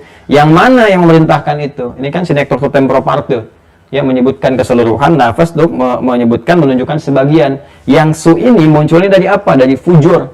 Karena itu orangnya disebut dengan fujar. Hati-hati ya. Ini munculnya dari mana? Dari sifat fujur. Ya. Karena itu jelas sekali. Ya, begitu yang dikelola melewati nafas, ya, disebut dengan nafsu bahasa kita gitu kan, muncul ke sini menjadi su. Innan nafsa la'ammaratun bisu. Kalau dikelola oleh setan, diikuti waswasnya. Tapi kalau kita ikuti bisikan dari malaikat, dapat rahmat Allah. Karena itu ayatnya teruskan, Quran surah 12 ayat 53. Illa ma rahima rabbi. Illa ma rahima rabbi, kecuali apa yang dirahmati Rabbi oleh Allah, oleh Tuhanku. Jadi kita itu kalau mau mengendalikan, memanage kolbu kita, manage nafas kita, ya, maka dengarkan rahmat Allah yang disampaikan lewat bisikan penjaga malaikat, wa inna alaikum lahafidhin. Dengarkan bisikan-bisikan takwa, itu yang berpeluang mendapatkan rahmat Allah, illa ma rahimah rabbi. Kalau nggak diikuti, waswas setan masuk su. Ya, itu karakternya. Kalau sudah su, berbuat-buat yang buruk, kata-kata keluar yang jelek gitu kan, tangan kok mulai bikin hoax, bikin korupsi, mulai ada yang merampok, berbuat kotor dan sebagainya, pembunuhan, segala yang buruk-buruk lah. Ya, atau apa? Fahsya yang datang lewat syahwat. Ya, fahsya. Pornografi, porno aksi, macam-macam. Nah, itu dorongan dari sini. Dari syaitan ini, dari setan. Nah, ini yang jelas. Ya, innama ya'murukum bis-su'i wal fahsya'i wa an taqulallahi ma la ta'lamun. Dan supaya kamu bisa komentar apa aja yang kamu nggak ngerti. Ya, dan itu bertentangan dengan hukum Allah. Menuduh Al-Quran, mengolok-olok macam-macam. Nah, itu sama provokasi setan juga. Provokasi juga. Cara kerjanya seperti itu. Nah, ini teman-teman sekalian. Gambaran-gambaran yang kemarin kita uraikan dari cara kerja seperti ini, ya kan? Sampai asal usulnya ini. Jadi kita sudah bahas cara kerjanya begini. Nah, kesimpulannya, kalau kita ingin mencegah ini, maka tingkatkan ibadah. Yang tiga itu yang saya sampaikan. Tingkatkan ibadah kepada Allah. Kalau kita meningkat ibadah, jadi hijab dari sini. Ibadah itu kita kerjakan, berusaha dengan ikhlas. Ikhlas itu untuk mendapat rahmat. Orang yang berusaha ikhlas disebut mukhlis. Masih ingat kemarin kan? Saya katakan, ketika seorang berusaha ibadah, ya, ibadahnya dikerjakan dengan sungguh-sungguh serius, ya, kerjakan semua tertuju pada Allah. Mengerjakan semua tertuju pada Allah disebut mukhlis, ya. Maka ketika kita menjadi orang mukhlis, di Disebutkan sifatnya di Quran surah 98 Al-Bayyinah ayat 5. Wa ma umiru illa liya'budullaha mukhlishina lahuddin. Ya, kalau kita mukhlis terus lahuddin, ad-din kan Islam, ya kan? Dikata mengerjakan Islam apa? Pokoknya yang 5 dari syahadat, salat, ya kan? Zakat, puasa, salat yang ikhlas, zakat yang ikhlas, puasa yang ikhlas, haji, umrah yang ikhlas dan sebagainya. Ikhlas itu ditujukan karena Allah, karena surat Al-Ikhlas menunjuk kepada Allah semua. Kan qul huwallahu ahad, tunjukkan hanya kepada Allah. Menjadikan semua tertuju kepada Allah yang ahad disebut dengan tauhid. Makanya kita ngaji ilmu tauhid, ya kan? Jelas ya? Jadi kita tujukan semua karena Allah. Kalau sudah serius kita ibadah bagus, nanti ada hijab. Orang yang rajin ibadah itu nanti punya hijab, punya kekuatan dalam dirinya. Itu yang membentengi ini dari iblis nih. Godaan-godaan setan. Makanya orang yang sholatnya benar, ngajinya benar, ada perubahan perilaku. Ya, jarang dia terdorong untuk berbuat untuk berbuat yang jelek itu nggak bisa, anti, nggak punya gitu, nggak punya pulsa keburukan sehingga keluar kata-kata kotor gitu kan, nggak ada dorongan di mata untuk melihat yang jelek gitu kan. Kalaupun ada godaan-godaan itu bisa langsung dipalingkan. Nggak percaya silahkan deh, ya rajin aja baca Quran, ngaji, sholatnya yang betul, perbaiki sampai ke sunnah. Itu anti sendirinya, nggak enak ngelihat yang jelek-jelek itu sudah bawaan fitrah. Karena apa? Seperti yang saya sampaikan, salah satu cara meningkatkan takwa supaya bentengnya kuat, fujurnya ditekan, ini nggak punya peluang, punya benteng kita, maka lewat ibadah. Kerjakan dengan mukhlis. Kalau sudah mukhlis itu terus kita kerjakan, nanti Allah turunkan penjagaan. Benteng dari godaan setan. Benteng itu, sekat itu disebut hijr namanya. Hijr. Hijr Ismail kan ada sekatnya itu sebagai gambaran juga pada kita ya. Kalau kita mau kaitkan secara langsung, itu kisahnya berbeda. Tapi kalau kita mau kaitkan sebagai contoh visualisasi yang gampang, ya kayak gitu. Allah membuat sebuah sekat dari diri kita itu yang nggak bisa ditembus setan. Dia mau goda seperti di Al-A'raf misalnya, atau di Al-Hijr dia kalau katakan goda ya, dari depan, dari belakang, dari kanan, dari kiri. Tapi ketika rahmat Allah diturunkan pada kita, ada benteng, makanya nggak disebutkan dari atas ya, karena semua bimbingan Allah kan turun dari yang maha tinggi gitu kan, sampai kemudian kita kembali ke tanah, ke bawah, selesai. Artinya iblis kalau sudah meninggal dunia nggak digoda lagi. Kalau menggoda orang meninggal nggak ada kerjaan namanya gitu kan.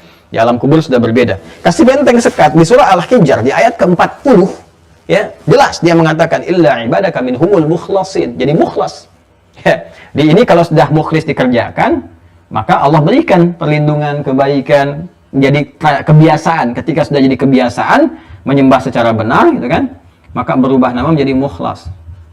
Orang mukhlas ini yang nggak bisa ditembus oleh setan. Illa ibadaka minhumul mukhlasin. Kata ibad menunjuk kepada konsepsi ibadah. Kan? Yang kedua, dengarkan malaikat. Malaikat, karena itulah di sini saya pernah sampaikan bahwa malaikat ketika disebutkan 88 kali di dalam Al-Quran, ini pun syayatin disebutkan 88 kali. Ya, syaitan 70 kali, syayatin 18 kali. Ini 88 sama persis. Jadi kita akan ngerjakan apapun, dia mau bisikan nih supaya yang keluar atau fahsya. Ya. Tapi saat yang bersamaan Allah Rahman, sayang sama kita, ingin memberikan rahimnya, maka malaikat ditugaskan, nih, supportkan yang baik-baik, supportkan, ajak sholat. Apa fungsi sholat? Tanha anil fahsya tuh, wal munkar. Munkar mewakili fahsya di sini. Jadi kalau kita sholatnya benar, ibadahnya benar, ikutin bisikan malaikat yang baik-baik dan sebagainya, dapat kita penjagaan, dapat hijr, benteng diberikan oleh Allah Subhanahu wa taala. Ya, naik status jadi hamba mukhlas. Kalau sudah ke sini, ini nggak punya kemampuan walaupun dia coba menggoda. Ya, jadi kalau imannya lemah, takwanya lemah, ibadahnya lemah, baru ini punya sultan, punya kemampuan. Tapi kalau imannya kuat, ibadahnya kuat, dengarkan yang baik-baik, ini nggak punya kekuatan. Nggak punya kekuatan. Nah, kalau kita bisa pertahankan ini semua sampai kembali kepada Allah, maka keadaan ini akan tenang. Ya, dan tadinya bergejolak, kalau ingin nggak mau bergejolak, nggak mau tetap gelisah, ya keluar dari kegelisahan, keluar dari kesedihan, kekalutan macam-macam. Caranya tingkatkan takwa. Kan kita udah ngaji banyak dalam Quran itu. Coba deh keluarin ayat-ayat takwa. Jaminannya semua baik-baik semua. Akhir ayat 189 di surah Al-Baqarah, Quran surah 2, akhir ayat 189. Wattaqullaha la'allakum tuflihun. Tingkatkan takwamu kepada Allah supaya kamu bahagia. Pengen meningkat ilmu, akhir ayat 282 di surah kedua, surah Al-Baqarah ayat 282. Itu kan wattaqullaha wa yu'allimukumullah. Tingkatkan takwamu pada Allah, kamu akan ditambahkan pengetahuan. Pengen cepat terjawab doa, wasilahnya lewat takwa. Quran surah kelima Al-Maidah ayat 35. Ya ayyuhalladzina amanu taqullaha wabtaghu ilaihil wasilah. Pengen dibebaskan dari berbagai macam problema kehidupan, kesedihan, kesusahan, macam-macam dimanapun tempatnya, takwa juga. Quran surah 65 At-Talaq di akhir ayat kedua sampai awal ayat ketiga. Wa may yattaqillaha, siapa yang mampu meningkatkan takwa, ya ja'allahu makhraja, diberikan jalan keluar, ya kan? Diberikan solusi dari berbagai kesulitan yang mendera. Udah banyak contohnya kok. Saya udah kerjakan apa yang Ustaz katakan begini, tapi saya belum dapat. Ya, caranya bagaimana? Kenapa dia bisa dapat, Anda belum dapat? Apa yang diinginkan Allah kepada Anda? Coba lihat keikhlasannya. Ya, jangan-jangan selama ini tujuannya salah. Ya, pengennya dunia juga. Pengennya materi juga, ngikutin nafsu juga. Kayak kalau ibadah ngikutin nafsu ya nggak dapet juga. Kan jelas rumusnya, mukhlisin lahuddin. Kepasrahan total kepada Allah. Kepasrahan itu menjadikan semua apapun yang diberikan kepada kita oleh Allah itu diterima dengan baik. Kalau sudah punya jiwa begitu, muncul hikmah, dibimbing kita. Ketika dibimbing, ketenangan muncul. Ini yang dimaksudkan, ala bidzikrillahi tatmainnul qulub. Hati jadi tenang. Makanya orang ibadah pertama kali itu kalau benar ibadah yang diberikan bukan dunia, ketenangan hati, insyirah. Ya, yang diinsyirahkan apa itu? Sodrun. Makanya turun al-insyirah itu mengatakan alam nasyrah laka sodrak. Nabi Muhammad SAW sudah dijamin lapang jiwanya. Jadi kalau dia udah lapang, ininya tenang. Bagaimana menjadikan ketenangan jiwa qalbun ini? Dengan zikir. Ala bidzikrillahi tatmainnul qulub. Quran surah 13 ayat 28. Zikir itu bentuknya apa? Ibadah, balik lagi. Salat itu zikir. Quran surah 20 ayat 14. Doa itu zikir. Quran surah ke-7 ayat 205. Kalimat thayyibah itu zikir, Quran surah 4 ayat 103. Baca Quran itu zikir, Quran surah 15 ayat 9. Menghafal Quran itu zikir, Quran surah ke-54 ayat 17, 22, 32, 40. Jadi semua kembali ke sini lagi. Jadi kalau ininya naik maksimal kita pertahankan. Nah, ketenangan ini kalau didapatkan teman-teman sekalian, terbawa sampai pulangnya pun meninggalnya pun tenang. Maka panggilannya Quran surah 89 ayat 27 sampai 30. Ya. Lihat, kan yang pulang nafasnya dipanggil, ya ayyatuhan nafsul mutmainnah. Ya, hai jiwa yang tenang. Tuh sifatnya pun mutmainnah. Mutmainnah. Awas bu mutmainnah ya. Ya. Artinya ibu yang tenang. Ketenangannya lahir lewat apa? Mutmainnah ini akarnya dari kata itma'anna yatma'innu. Sifatnya disebut tumakninah. Ya, ketenangan yang didapatkan berupa tumakninah itu dari mana? Nggak ada yang lain kecuali ibadah. Ini ada ketenangan yang dilahirkan dari berhasilnya mengatasi satu persoalan, disebut sakinah namanya. Jadi kalau ada masalah nih, terus kita selesaikan tuh dengan izin Allah. Begitu selesai, tenang kan hati kita itu. Ada ujian, kita kerjain, selesai. Jadi tenang kan? Lulus, alhamdulillah. Masalah di rumah, kita selesaikan. Begitu selesai, tenang kan? Nah, ketenangan ketika gelombangnya itu telah reda, terpaan anginnya itu telah reda, itu sakinah namanya. Orang Arab mengatakan sakanatis syajaratu idza dhahabatir riyah, ya. Ya, sakanatis syajaratu, pohon itu ranting itu tenang idza dhahabatir riyah. Kalau angin yang menerpa itu sudah enggak ada, tenang. Ya, sama dengan gelombang-gelombang di lautan itu, ketika gelombangnya ya sudah enggak ada, badainya enggak ada, kapalnya tenang. Ya, sakanatis safinatu idza dhahabatil amwaj. Kalau ombaknya itu sudah reda, tenang, hilang, maka kapalnya tenang. Itu sakinah namanya. Makanya kenapa di rumah tangga itu sakinah ketenangannya. Sedangkan di ibadah tumakninah. Ya, rukuknya yang tumakninah, sujudnya yang tumakninah, tenang yang dihasilkan lewat ibadah. Orang yang terbiasa tumakninah namanya mutmainnah, sifat jiwanya. Sifat jiwanya. Mutmainnah itu dibawa sampai pulang. Ya, ya Tuhan nafsul mutmainnah, irji'i ila rabbiki radiyatan mardiyah. Fadkhuli fi ibadi, ibad kembali ke mana? Ke ibadah. Ibadah support ke mana? Ke takwa. Yang support siapa? Malaikat. Semua. Tunjukkan kepada saya, di kitab mana Anda bisa temukan semua ini? Secara detail. Dan semua tersinergikan. Membahas tentang diri kita sendiri, tugasnya apa, dan kita merasakan itu, merasakan kebenarannya. Tentang jiwa, tentang dorongan, tentang bisikan ke arah yang baik, tentang provokasi kepada yang jelek, tugasnya ini siapa, ini gambar. Tunjukkan kepada saya yang secara detail membahas ini semua. Gak akan Anda temukan. Coba di Al-Quran dan petunjuk hadis-hadis Nabi Muhammad SAW. Dan ini membuktikan kebenaran Al-Quran itu sebagai firman. Firman siapa? Allah. Allah siapa? Tuhan yang hak. Di situ kita mengerti bahwa yang hak yang akan ditemukan kalau kita cari pada akhirnya kembali kepada Allah. Ini yang disebut dengan ulul ilmi qa'iman bil qista, ya, ilmu yang diarahkan untuk mencari kebenaran. Dan ujungnya apa? Syahadat. Ya, makanya di Quran surah ketiga Ali Imran ayat 18 dikatakan kan syahidallahu annahu la ilaha illa huwa wal malaikatu wa ulul ilmi qa'iman bil qista. Nah, jadi kita membahas ini semua dalam rangka apa? Menguatkan jiwa kita untuk meyakini bahwa Islam yang kita peluk itu benar. tuntunannya benar. Dan kebenaran itu nggak akan terasakan kalau nggak kita jadikan sebagai acuan berkehidupan untuk berpedoman. Makanya balik ke Al-Quran, ngaji lagi.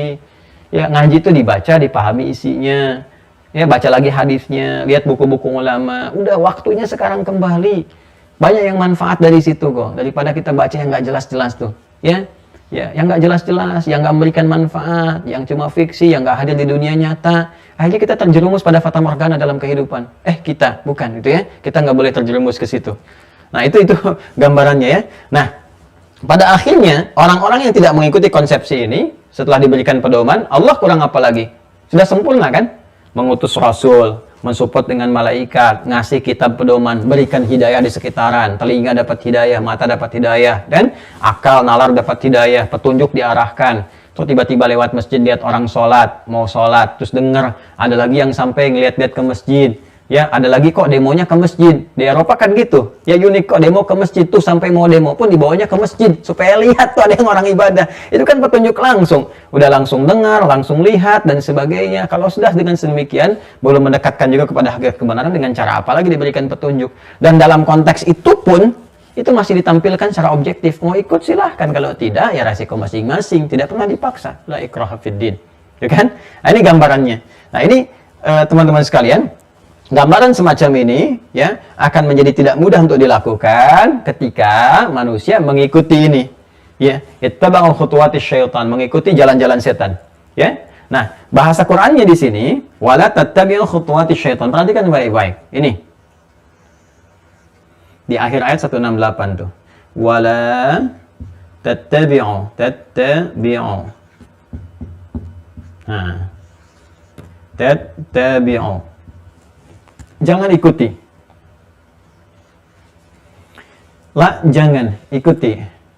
Kalau jangan diikuti, berarti nggak boleh sama sekali.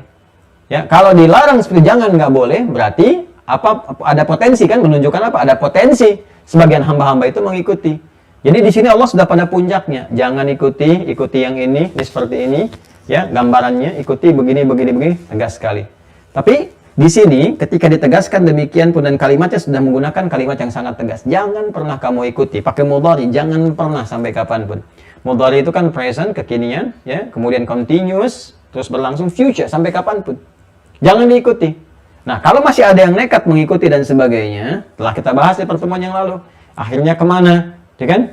Ini rajim, pulangnya ke jahim. Ya kan? Yang itu rahim, ya, menghadirkan jannatun na'im. Kalau yang di sana dapat jannatun na'im, di sini dapat nar. Karena setan itu kan ya asal muasalnya apa? Nar kan? Nar, tapi narus samum, ya. Maka dihukumnya pun dengan menggunakan nar, tapi sifatnya yang lebih dahsyat, bukan nar biasa, narul jahim. Dan tingkat tertingginya jahannam. Jahannam, jangan dikira itu akan mudah, ya kan? Jangan dikira akan mudah. Maka orang-orang yang mengikuti setan tetap memilih, ya, provokasi-provokasi setan diikutin, keluar dari jalur petunjuk, ittaba'u, laknya mereka tepikan, mereka ikut, ittaba'u. Wattaba'u ma tatlu syayatinu ala mulki Sulaiman. Ittaba'u ini ikut-ikut terus tuh. Alih-alih menjauhi larangan, malah diikutin. Ya, Al-Baqarah ayat 102, paling kiri sebelah atas, agak panjang ayatnya. Wattaba'u, tuh, padahal dilarang kan?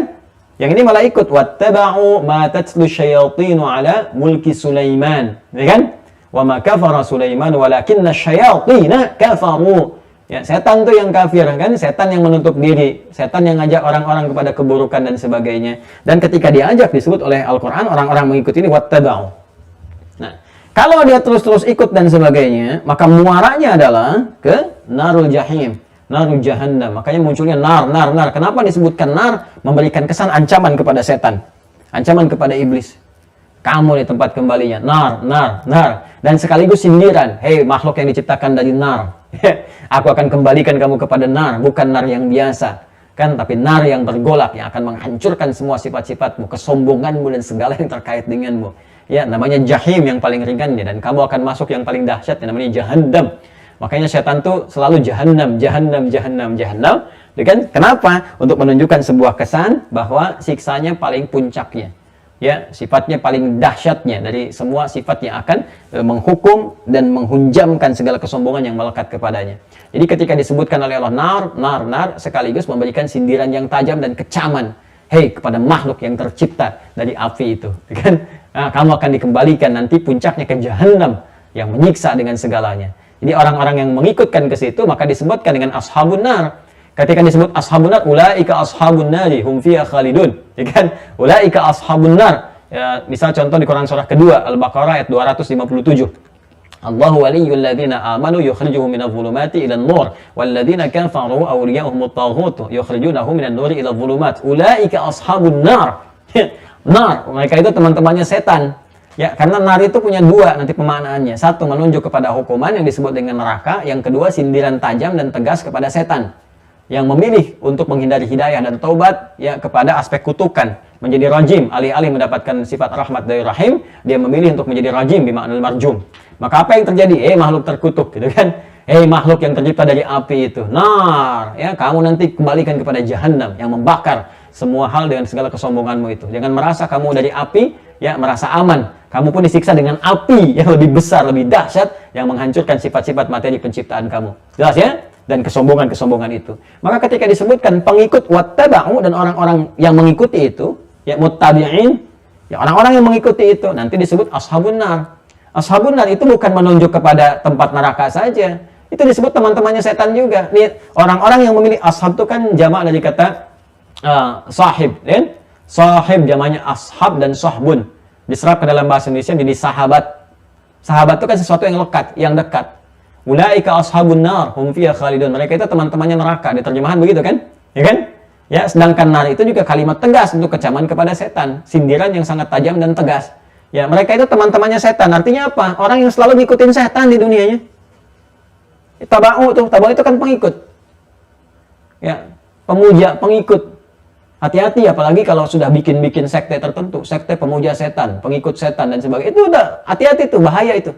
Mumpung masih hidup ya, kalau ada sampai informasi-informasi kita dapatkan demikian, kita doakan tuh supaya dapat hidayah, supaya balik, kita doakan. Ya, dan hati-hati mumpung masih ada kesempatan segera taubat. Ya, karena itu sudah dalam itu, kalau sudah bikin sendiri, sekte pengikut, pemuja setan, itu sudah masuk dalam kategori ini. Nah, orang-orang yang nanti ikut ini disebut ashabun nar oleh Al-Quran. Ya, dan walinya setan gitu ya. Artinya apa? Dia akan kekal dengan yang diikutinya. Dia akan kekal dengan yang diikutinya, tempatnya pun kekal di mana? Di neraka. Nah, penyesalan terdalamnya apa?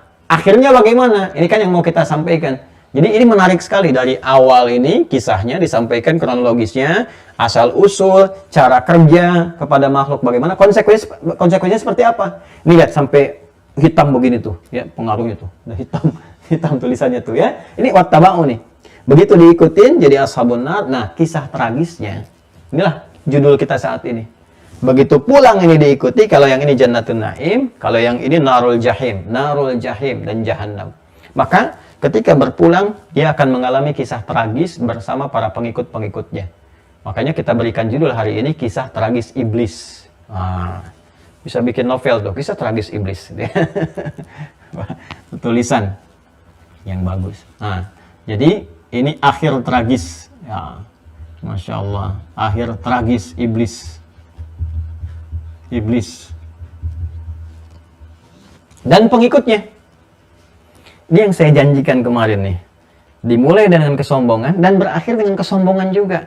Ini mau menghadapi hukuman yang dahsyat pun masih sombong juga tuh. Dan ini luar biasa ini ya.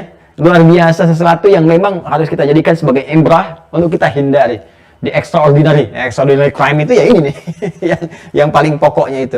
Nah, ini yang mau kita tutup nih. Kalau ini sudah selesai sampai di sini, maka simpul kedua tuntas. Tinggal kita membentengi diri supaya nggak kena provokasi ini.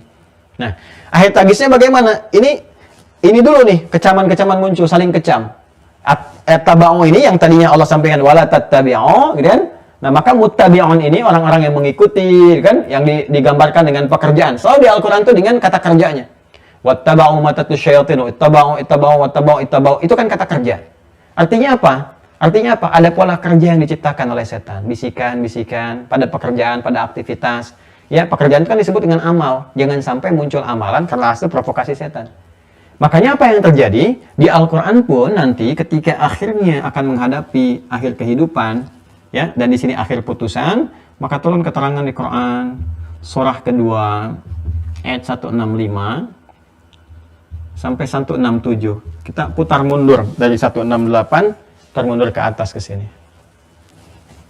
Dan puncaknya, iblisnya masih sempat pidato deh. Quran surah 14, ayat 22.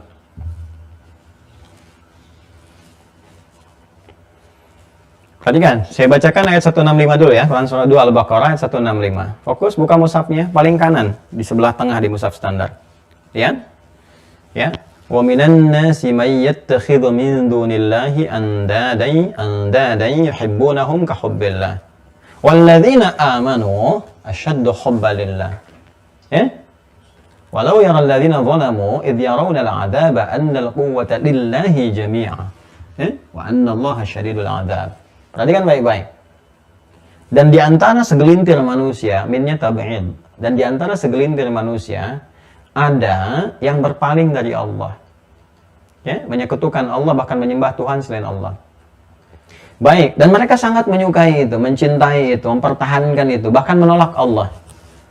Jelas, ayat menyampaikan dan terbukti. Ada orang-orang yang berpaling dari Allah, tidak menuhankan Allah, bahkan mencela Allah. Ya kan? Menepikan Allah, mencintai apa yang disembahnya selain Allah Subhanahu wa taala. Kita dapati sekarang realitasnya. Kan? Orang mempertahankan apa yang dia pertuhankan, kemudian dia balik mencela, menepikan, menolak Allah Subhanahu wa taala. Itu andad namanya. Dari kata daddan. Naddan itu artinya menolak dengan sangat keras dan mempertahankan apa yang sedang dia pegang. Yaitu naddan namanya, ya.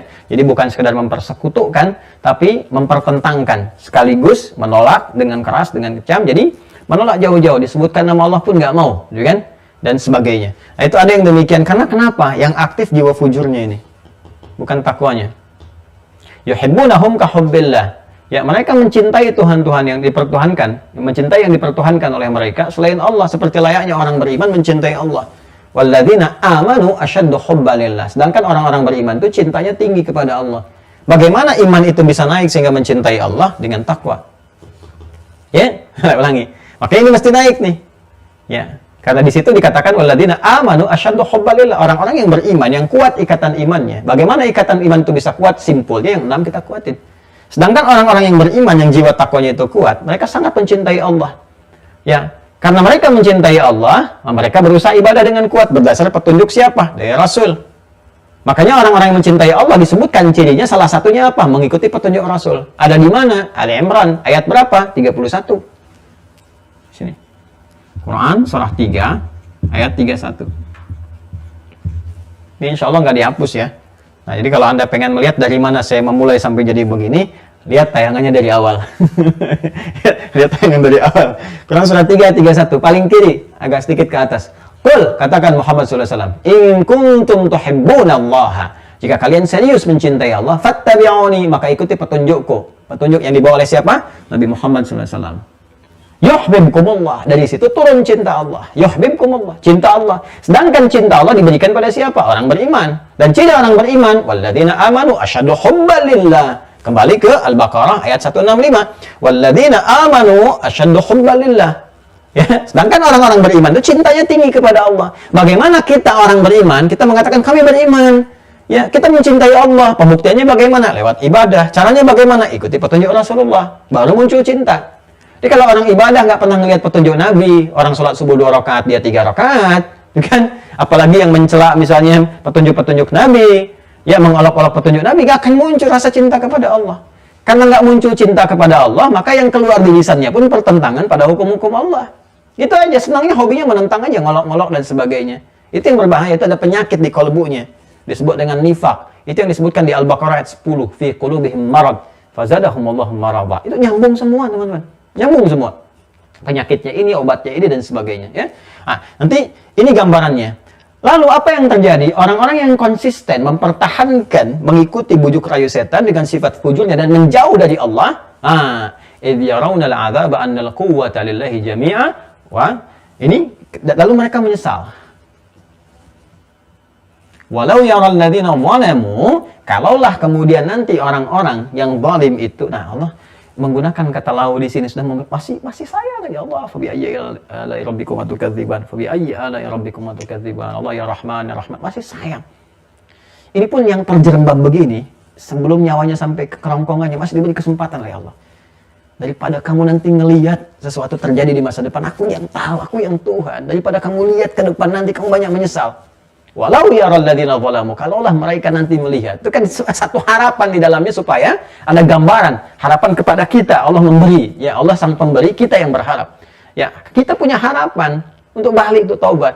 Walau yaral ladzina zalamu, disebutkan, kalaulah orang-orang yang zalim itu menggunakan kata kerja zalamu, telah berbuat zalim. Kalaulah orang-orang telah berbuat zalim itu. Apa itu zalim? Menempatkan sesuatu bukan pada tempatnya. Saya sering analogikan, ya, minum pakai gelas, mandi pakai gayung. Ada orang mandi pakai gelas, minum pakai gayung. Itu zalim dari pengertian bahasa. Dan puncak kezaliman itu adalah menempatkan sesuatu bukan pada tempatnya dalam aspek ketuhanan. Yang harus kita tempatkan sebagai Tuhan, yang disembah, dipertuhankan, diibadahi itu Allah. Tapi dia menempatkan sesuatu bukan pada tempatnya. Dia geserkan, Allah bukan Tuhan yang Tuhan ini. Dia rubah tempatnya, keadaannya. Ya, dia rubah segala hal yang terkait dengan keyakinannya. Menempatkan sesuatu bukan pada tempatnya. Puncaknya apa? Puncaknya syirik. Syirik. Apa itu syirik? Ya, syirik itu menjadikan Allah yang seharusnya sebagai Tuhan, dia geser, bukan Tuhan yang ini. Salah dia dalam berketuhanan. Salah dia dalam beribadah, dalam menyembah dan sebagainya. Karena itu di Al-Quran disebutkan, inna syirka la zulmun azim. Jelas. Quran surah 31 itu, Luqman ayat ke-13, ya kan? Ditutup ya, ya bunayya la tusyrik billah, inna syirka la zulmun azim. Itu satu kezaliman yang paling besar. Diwariskan dari sejak kecil, jangan sampai berbuat zalim dalam keimanan, itu tingkat tertingginya. Tingkat tertingginya. Nah, kalaulah orang-orang ini yang tadi ya berpaling dari ketakwaan, takwa mendekatkan diri kepada Allah, dia menjauh, ya salah menempat, kalaulah mereka nanti bisa melihat bahwa hukuman mereka di akhirat nanti itu begitu dahsyat. Ditampakkan kan sejak di alam kubur kan kelihatan. Baru muncul penyesalan. Ya. Idh yarawnal adzaba, bahwa ketika mereka melihat ancaman itu dan mereka sadar, oh selama ini kekuatan yang tertinggi bukan dari Tuhan yang dipertuhankan ya oleh mereka itu. Bukan yang mereka pertuhankan, bukan yang mereka hadirkan. Saya nggak mau menggunakan kata aku karena saya tidak terlibat di dalamnya. Jadi ini bukan yang mereka pertuhankan, bukan yang mereka hadirkan selama ini, bukan yang mereka yakini. Akhirnya apa yang terjadi? Mereka meyakini annal quwwata lillahi jami'ah. Ya, dan semua kekuatan kembali kepada Allah. Apa yang terjadi? Ittabarra alladzina tubi'u minal ladzina taba'u. Balik ke sini. Ayat 166. Ittabarra alladzina tubi'u minal ladzina taba'u wa ra'awul 'adzaba wa taqatta'at bihimul asbab. Wah.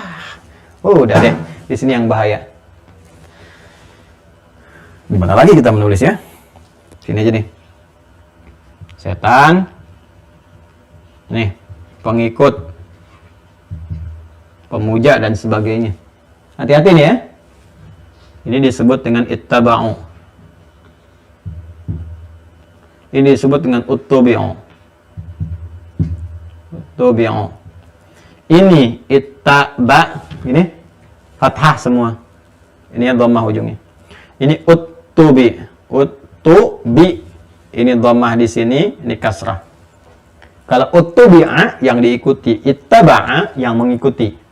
Jelas ya? Jadi kalau harakatnya fathah semua, ittaba, ta dengan ba.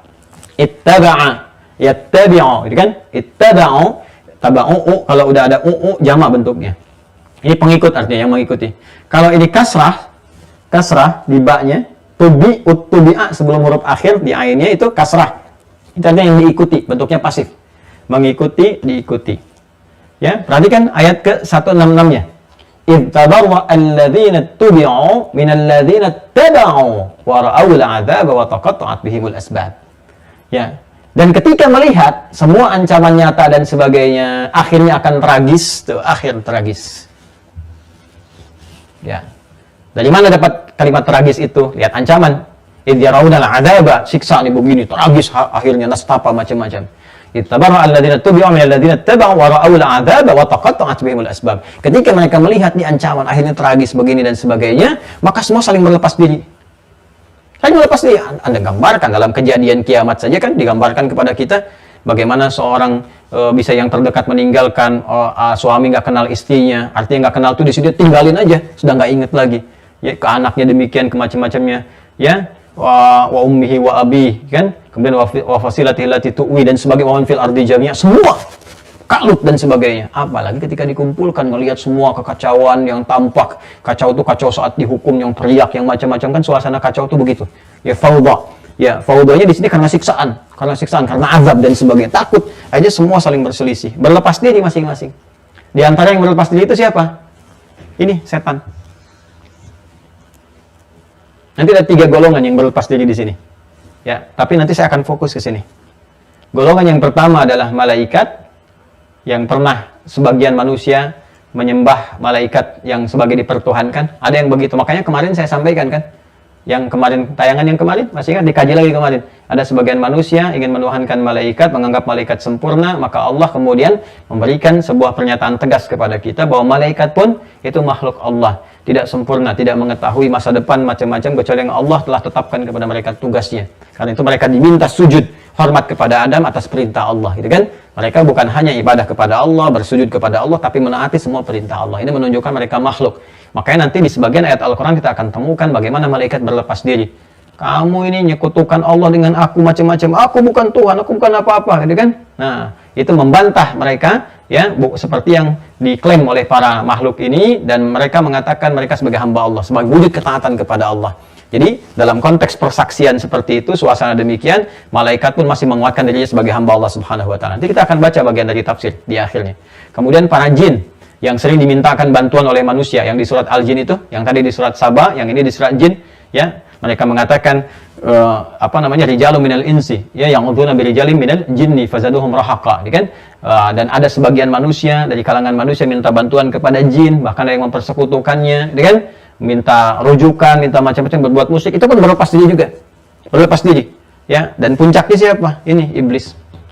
Setan.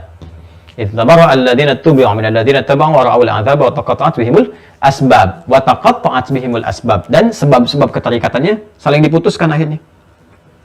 Nggak tahu ya. Nanti kita akan lihat gimana nih cara berlepas dirinya iblis, setan, dari yang mengikutinya saat di dunia dan sebagainya. Seperti apa gambarannya? Kalau Anda yakin Allah sebagai Tuhan kita, dan yakin dengan apa yang terjadi saat ini, maka kita pun harus meyakini apa yang terjadi di akan datang. Karena itu perkara akhirat dinaikkan levelnya menjadi keyakinan. Quran surah keempat, surah kedua, Quran surah kedua Al-Baqarah ayat keempat. Wabil akhirati hum yuqinun. Ya, dan si orang beriman itu mesti yakin pada hari akhirat, tentang segala yang terjadi yang akan datang. Kita meyakini yang sekarang, yang sebelumnya, yang telah Allah tetapkan, maka yang akan datang pun yang Allah sampaikan terus yakin. Makanya saking sayangnya Allah diberitahu dari sekarang supaya kita siapkan. Kalau Allah nggak sayang akan dibiarkan begitu saja. Ya udah, jalani kehidupan terserah kamu, dan ntar pulang gimana resikonya, kan mudah. Tapi saking rahmannya Allah diberikan penjelasan begini. Kita belajar rukun iman supaya yakin. Ya, maka apa yang terjadi? Wa taqatta'at bihimul asbab, diputuskan hubungannya nih. Setan memutuskan. Kan? Baik, perhatikan. Ittabarra alladziina tubi'u min alladziina taba'u wa ra'awul 'adzaba wa taqatta'at bihimul asbab. Wa qala alladziina ittaba'u law anna lana karratan fanatabarra'a minhum kama tabarra'u minna. Allahu akbar. Maka ikut lagi nih. Para pengikut itu kemudian berkata, enak aja kamu berlepas diri dari kami. Ya Allah, kalau diberi kesempatan aja kami bisa mengulang kehidupan. Tuh, penyesalan akhirnya. Akhir tragis, cuma bisa menyesal. Ya, cuma bisa menyesal. Wa qala alladziina ittaba'u law anna lana karratan fanatabarra'a minhum kama tabarra'u minna. Kalau kita bisa memutar waktu, ya Allah, kalau dikasih kesempatan. Tuh. Ya, orang baru masuk kubur aja udah bermohon kepada Allah, fa asaddaqa wa aqum minas shalihin. Ya Allah, berikan kesempatan untuk bisa menghabiskan waktu yang kemarin. Ya, walau sebentar aja ya Allah, aku akan gunakan semua materi yang kau titipkan segalanya untuk berbuat baik, beramal soleh. Wa aqum minas shalihin. Kalau ini sampai akhirat udah nggak bisa, tadi juga nggak bisa, dalam kubur udah nggak bisa balik. Kecuali jariah yang mengalir terus pahalanya walaupun nggak mengerjakan amalnya, karena sebelumnya sudah dikerjakan, ya kan? Nah, ini sampai di akhirat sudah. Mereka mengatakan, ya Allah, kalau waktu bisa diputar, kami akan mengulang dan berlepas diri dari setan ini. Ya, walau anna lana karratan fanatabarra'a minhum kama tabarra'u minna. Sebagaimana ini sekarang berlepas diri, dulu aku ikutin. Aku menjauh dari Allah karena ngikutin ini. Aku sembah-sembah, aku ajukan begini, aku merasa ada manfaat dan sebagainya. Di sini sekarang berlepas diri. Kan? Baik, kalaulah waktu bisa diputar, aku akan berlepas diri. Allah sampaikan suasana itu, diinfokan kepada kita supaya kita menghindari ini. Lalu apa yang terjadi? Dia pidato. Nah, ini kita baca tafsir ya, supaya ada satu wawasan yang lebih ya dari kita. Ada satu wawasan yang lebih, teman-teman sekalian. Perhatikan baik-baik. Ini yang saya baca sekarang, coba Ibnu Katsir dulu ya. Tafsir Al-Quranul Azim, karya Al-Imam Ibnu Katsir. Ya. Baik, halaman 357, dari 356 sampai 357 juz yang pertama ya. Setelah kita bacakan ayatnya, saya langsung ke tafsirnya. Bismillahirrahmanirrahim. Yadhkuru ta'ala halal musyrikin bihi fid dunya wa ma lahum fid daril akhirah haitsu ja'alu lahu andada. Jadi kan Allah Subhanahu wa taala menyebutkan keadaan orang-orang yang musyrik, orang-orang yang ingkar kepada Allah, gitu kan? Dan mereka berlaku itu saat di dunia. Seperti tadi saya sampaikan, ya bagaimana mereka menyekutukan Allah, mencela Allah, menjauh dari Allah, kemudian menjadikan apa yang mereka yakini sebagai Tuhan dipertuhankan oleh mereka dan mengikuti tipu daya setan, gitu. Lalu Allah berikan gambaran suasana saat di akhirat, kan? Amtalan wa nadhara'a ya'budunahum ma'ahu wa yuhibbunahum ka hubbillah wa huwa Allahu la ilaha illa hu. Kan, sedangkan mereka tadi sifatnya mencintai yang dipertuhankan itu, menjadikan sebuah gambaran bagaimana mereka mendekatinya, rasa cintanya bahkan melebihi atau bahkan menyamai orang-orang beriman yang mencintai Allah. Ya kan, orang beriman tuh kalau cinta Allah kan dia mempertahankan semua ibadahnya, hukum-hukum Allah dan sebagainya, bahkan mau berjuang dengan harta, dengan jiwa dan sebagainya. Ini sisi lain juga ada yang begitu, mau berkorban untuk yang dipertuhankannya selain Allah, menjaga dan sebagainya. Nanti di akhirat akan ada pertaruhan. Ya, maka dikasih gambaran demikian, pada akhirnya mereka menyesal, dengan apa yang terjadi? Yang terjadi, ittabara'u alladzina tubi'u minal ladzina taba'u wa ra'awul 'adzaba wa taqatta'at bihimul asbab. Tabarra'at minhumul malaikatu alladzina kanu yaz'umuna annahum ya'budunahum fi darid dunya. Kan? Fataqulul malaika. Nah, ini perhatikan, tadi saya sampaikan kan? Maka berlepas dirilah semua yang pernah dipertuhankan oleh orang-orang itu. Ya. Bahkan yang dipertuhankan ini kan ada 3 golongan. Tadi saya nyebut yang pertama malaikat, masih ingat kan? Ya, maka malaikat pun berkata, ya di surah Al-Qasas dulu ya, ayat 63. Quran surah Al-Qasas surah 28 ayat 63. Ini perlepasan diri malaikat. Ya, malaikat itu kan sifat takwanya tinggi, nggak pernah menganggap diri selain dari apa yang Allah tetapkan kepada mereka. Jadi ketika ada yang menganggap malaikat sebagai Tuhan, saya pernah ingat teman-teman waktu saya terangkan tentang sejarah bagaimana masuknya patung ke dalam Ka'bah. Ya, kan salah satunya kan yang dibikin patung itu malaikat yang dipertuhankan oleh sebagian orang-orang pada masa itu. Dan kekinian pun ada yang memuja malaikat. Hati-hati ya, Ka'bah itu asalnya nggak ada patung, bersih, baik, kemudian muncul patung, ya, dan sebagainya yang saya pernah sampaikan sejarahnya, termasuk dari eranya Amr bin Luhai dan sebagainya, gitu kan, sampai Nabi mengembalikan kepada suasana asalnya. Nah, di dalam itu ketika dikeluarkan, ada gambaran yang menuhankan malaikat. Nah, itu maka malaikat berlepas diri. Tabarra'na ilaika ma kanu iyana ya'budun. Ya, kami berlepas diri. Kalian ini katanya dikecam malaikat, kalian ini nyembah-nyembah kami. Kami ini bukan Tuhan, kami nyembah Allah, kami sujud kepada Allah dan sebagainya. Jadi malaikat berlepas diri. Ya, dan sebagainya. Kemudian juga ada di surat Sabah yang tadi saya sampaikan, ayat 41, ya. Quran surah Sabah surah 34 ayat 41, ya. Subhanaka anta waliyuna min dunihim, ya, bal kanu ya'budunal jinna aktsaruhum bihim mu'minun. Ya, maka malaikat tuh langsung mengarahkan semua ketuhanan kepada Allah. Tadi yang saya sampaikan. Masuk engkau ya Allah, masuk engkau ya Allah, masuk engkau ya Allah, yang Tuhan itu hanya engkau ya Allah. Mereka itu menuhan-nuhankan kami berlepas diri ya Allah seperti mana engkau ketahui. Ya, kami taat kepadamu ya Allah, kami tidak pernah bermaksiat, kami bukan Tuhan. Jadi mereka itu diberi kesempatan oleh Allah Subhanahu wa taala, ya kan, untuk bisa menegaskan kepada hamba-hamba di kalangan makhluk yang mau menuhankan malaikat. Maka mereka berlepas diri. Ya, sehingga di situ tampil kebenaran fungsi malaikat yang diciptakan untuk menyembah Allah, beribadah sesuai dengan tugas-tugasnya. La ya'sunallaha ma amarahum wa yaf'aluna ma yu'marun. Maka malaikat kemudian mengatakan, tuh mereka itu, ya Allah, makhluk-makhlukmu tuh, kan, mereka menyembah jin, ya, dan menduga itu adalah bagian dari malaikat. Makanya kan yang kemarin saya terangkan ada yang mengatakan bahwa jin iblis itu kan asalnya malaikat yang gagal, fallen angel gitu kan. Itu nanti ditolak oleh malaikat tuh begitu sampai ke akhirat. Itu jin itu, bukan kami itu, kan? Jin itu bukan malaikat. Enak aja nyebut iblis dari malaikat. Malaikat nolak sendiri tuh mereka tuh. Itu bukan golongan dari malaikat. Bahkan Al-Quran sudah menegaskan kan di Quran surah ke-18 Al-Kahf ayat ke-50. Saya mohon maaf agak dipercepat ini ya. Uraiannya. Kalau merasa agak kecepatan nanti diputar ulang ya videonya. Nanti di akhir saya sampaikan di antara hikmahnya. Jadi ketika disampaikan kana minal jinni fa fasaqa an amri rabbi, iblis itu dari kalangan jin, tapi tetap ada yang menduga iblis itu dari malaikat yang gagal gitu kan. Malaikat itu marah tuh waktu kembali ke akhirat, mereka mengatakan kalian tuh nyembah jin. Bukan malaikat, sedangkan kami hamba-hamba Allah, kami hanya menyembahmu saja ya Allah. Mereka mengatakan subhanaka anta waliyuna, engkau lah Tuhan kami ya Allah, kami nyembah engkau gitu kan. Bal kanu ya'budunal jinna wa aktsaruhum bihim mu'minun, dan mereka bahkan menyembah jin. Nah, jin sendiri ketika mendapatkan pernyataan dari malaikat itu, ya yang mereka tuh ada yang berlepas diri juga. Kami bukan Tuhan juga. Nah, itu tuh. Ya, kami bukan Tuhan juga. Nah, itu pakainya suasananya demikian tuh, saling berlepas diri. Jadi Anda bayangkan ya, di surah ke Al-Baqarah surah kedua tadi, kan ayat 165 dan seterusnya, nanti ditafsir lagi. Di suasananya jadi menarik nanti. Ya, orang beriman tuh tenang. Nah, ini paling saling ribut sendiri tuh. Ribut sendiri. Jadi malaikat dan melepaskan diri, jin juga berlepas diri. Ya, yuk kita teruskan tafsirnya. Wal jinnu aidan tatabarra'u minhum, ya, wa yatanassaluna min ibadatihim lahum kama qala ta'ala. Nah, di sini yang paling menarik, jin juga berlepas diri dari mereka. Bahkan mereka mengingkari apa yang dikerjakan oleh orang-orang itu. Mereka melepas diri, yang Tuhan itu Allah, bukan kami. Kalian yang salah melanuhankan kami, katanya. Awas, hati-hati tuh. Ya, dukun-dukun tobat-tobat ya dari sekarang, nanti jin-jinnya tuh ninggalin sendiri tuh. Dukun paranormal macam-macam dia, gelar-gelarnya yang macam-macam itu, yang punya sinergitas dengan lingkungan para jin, ya, yang dinasnya di seputar alam-alam itu, ya, ya tolong tinggalkanlah. Ya, udah pensiun aja, pensiun, tinggalkan semua itu, kembali kepada jalan yang benar, nanti rahmat Allah akan diturunkan, kan? Baik, teman-teman sekalian, yang paling menarik, waman adallu mimman yad'u min dunillahi ma la yastajibu lahu ila yaumil qiyamati wa hum an du'a'ihim ghafilun. Kemudian wa idza husyiran nasu kanu lahum a'da'a wa kanu bi'ibadatihim kafirin. Lalu yang paling menarik di surat Maryam ayat 81 sampai 82. Quran surah 19 ayat 81 sampai 82, kita bacakan. Wa qala ta'ala wattakhadhu min dunillahi alihatan liyakunu lahum 'izza kalla sayakfuruna bi'ibadatihim wa yakunu 'alaihim didda. Ini penegasan. Lalu ketika malaikat mengonfirmasi, kalian tuh menyembah jin, bukan malaikat. Kami bukan fallen angels. Ya, kami bukan malaikat yang gagal langsung turun, lalu kalian sembah, kalian pertuhankan, bermaksiat. Tidak. Kami tidak pernah bermaksiat, menyembah Allah dan sebagainya. Itu kalian jin. Jin pun membantah.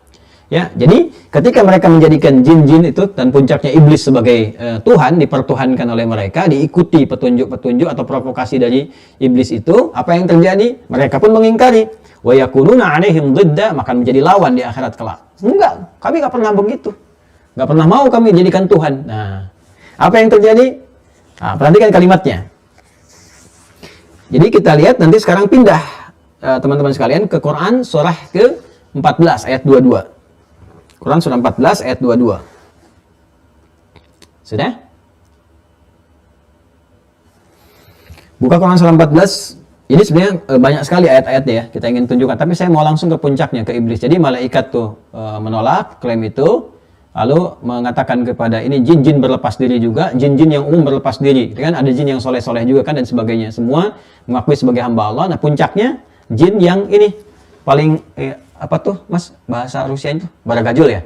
Nah, jin yang paling baragajul gitu ya. Yang ini yang paling yang luar biasa lah. Jeleknya complicated ya, terkomplikasi dengan keburukan gitu kan. Nah, ini jin yang paling berbahayanya yaitu iblisnya itu. Lalu dia mulai pidato deh. Ini masih sempat-sempatnya pidato tuh. Yang tadinya sombong, yang segala rupa, yang menggoda dan sebagainya. Nah, ini dengan kesombongannya dia masih menertawakan manusia dan berlepas diri. Ya, wa qala asyaitanu lamma qudiya al-amru innallaha wa'adakum wa'dal haqqi, kan? Wa wa'adtukum fakhtalaftukum fa akhlaftukum. Allahu akbar. Wa'adtukum fa akhlaftukum.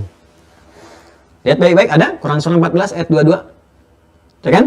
Dia mulai pidato, wa qala asyaitanu, dan setan mulai pidato. Ya, ketika malaikat sudah berlepas diri semua, enggak, kami makhluk Allah, kami taat gini. Jin yang umum-umum juga berlepas diri, setan yang pidato.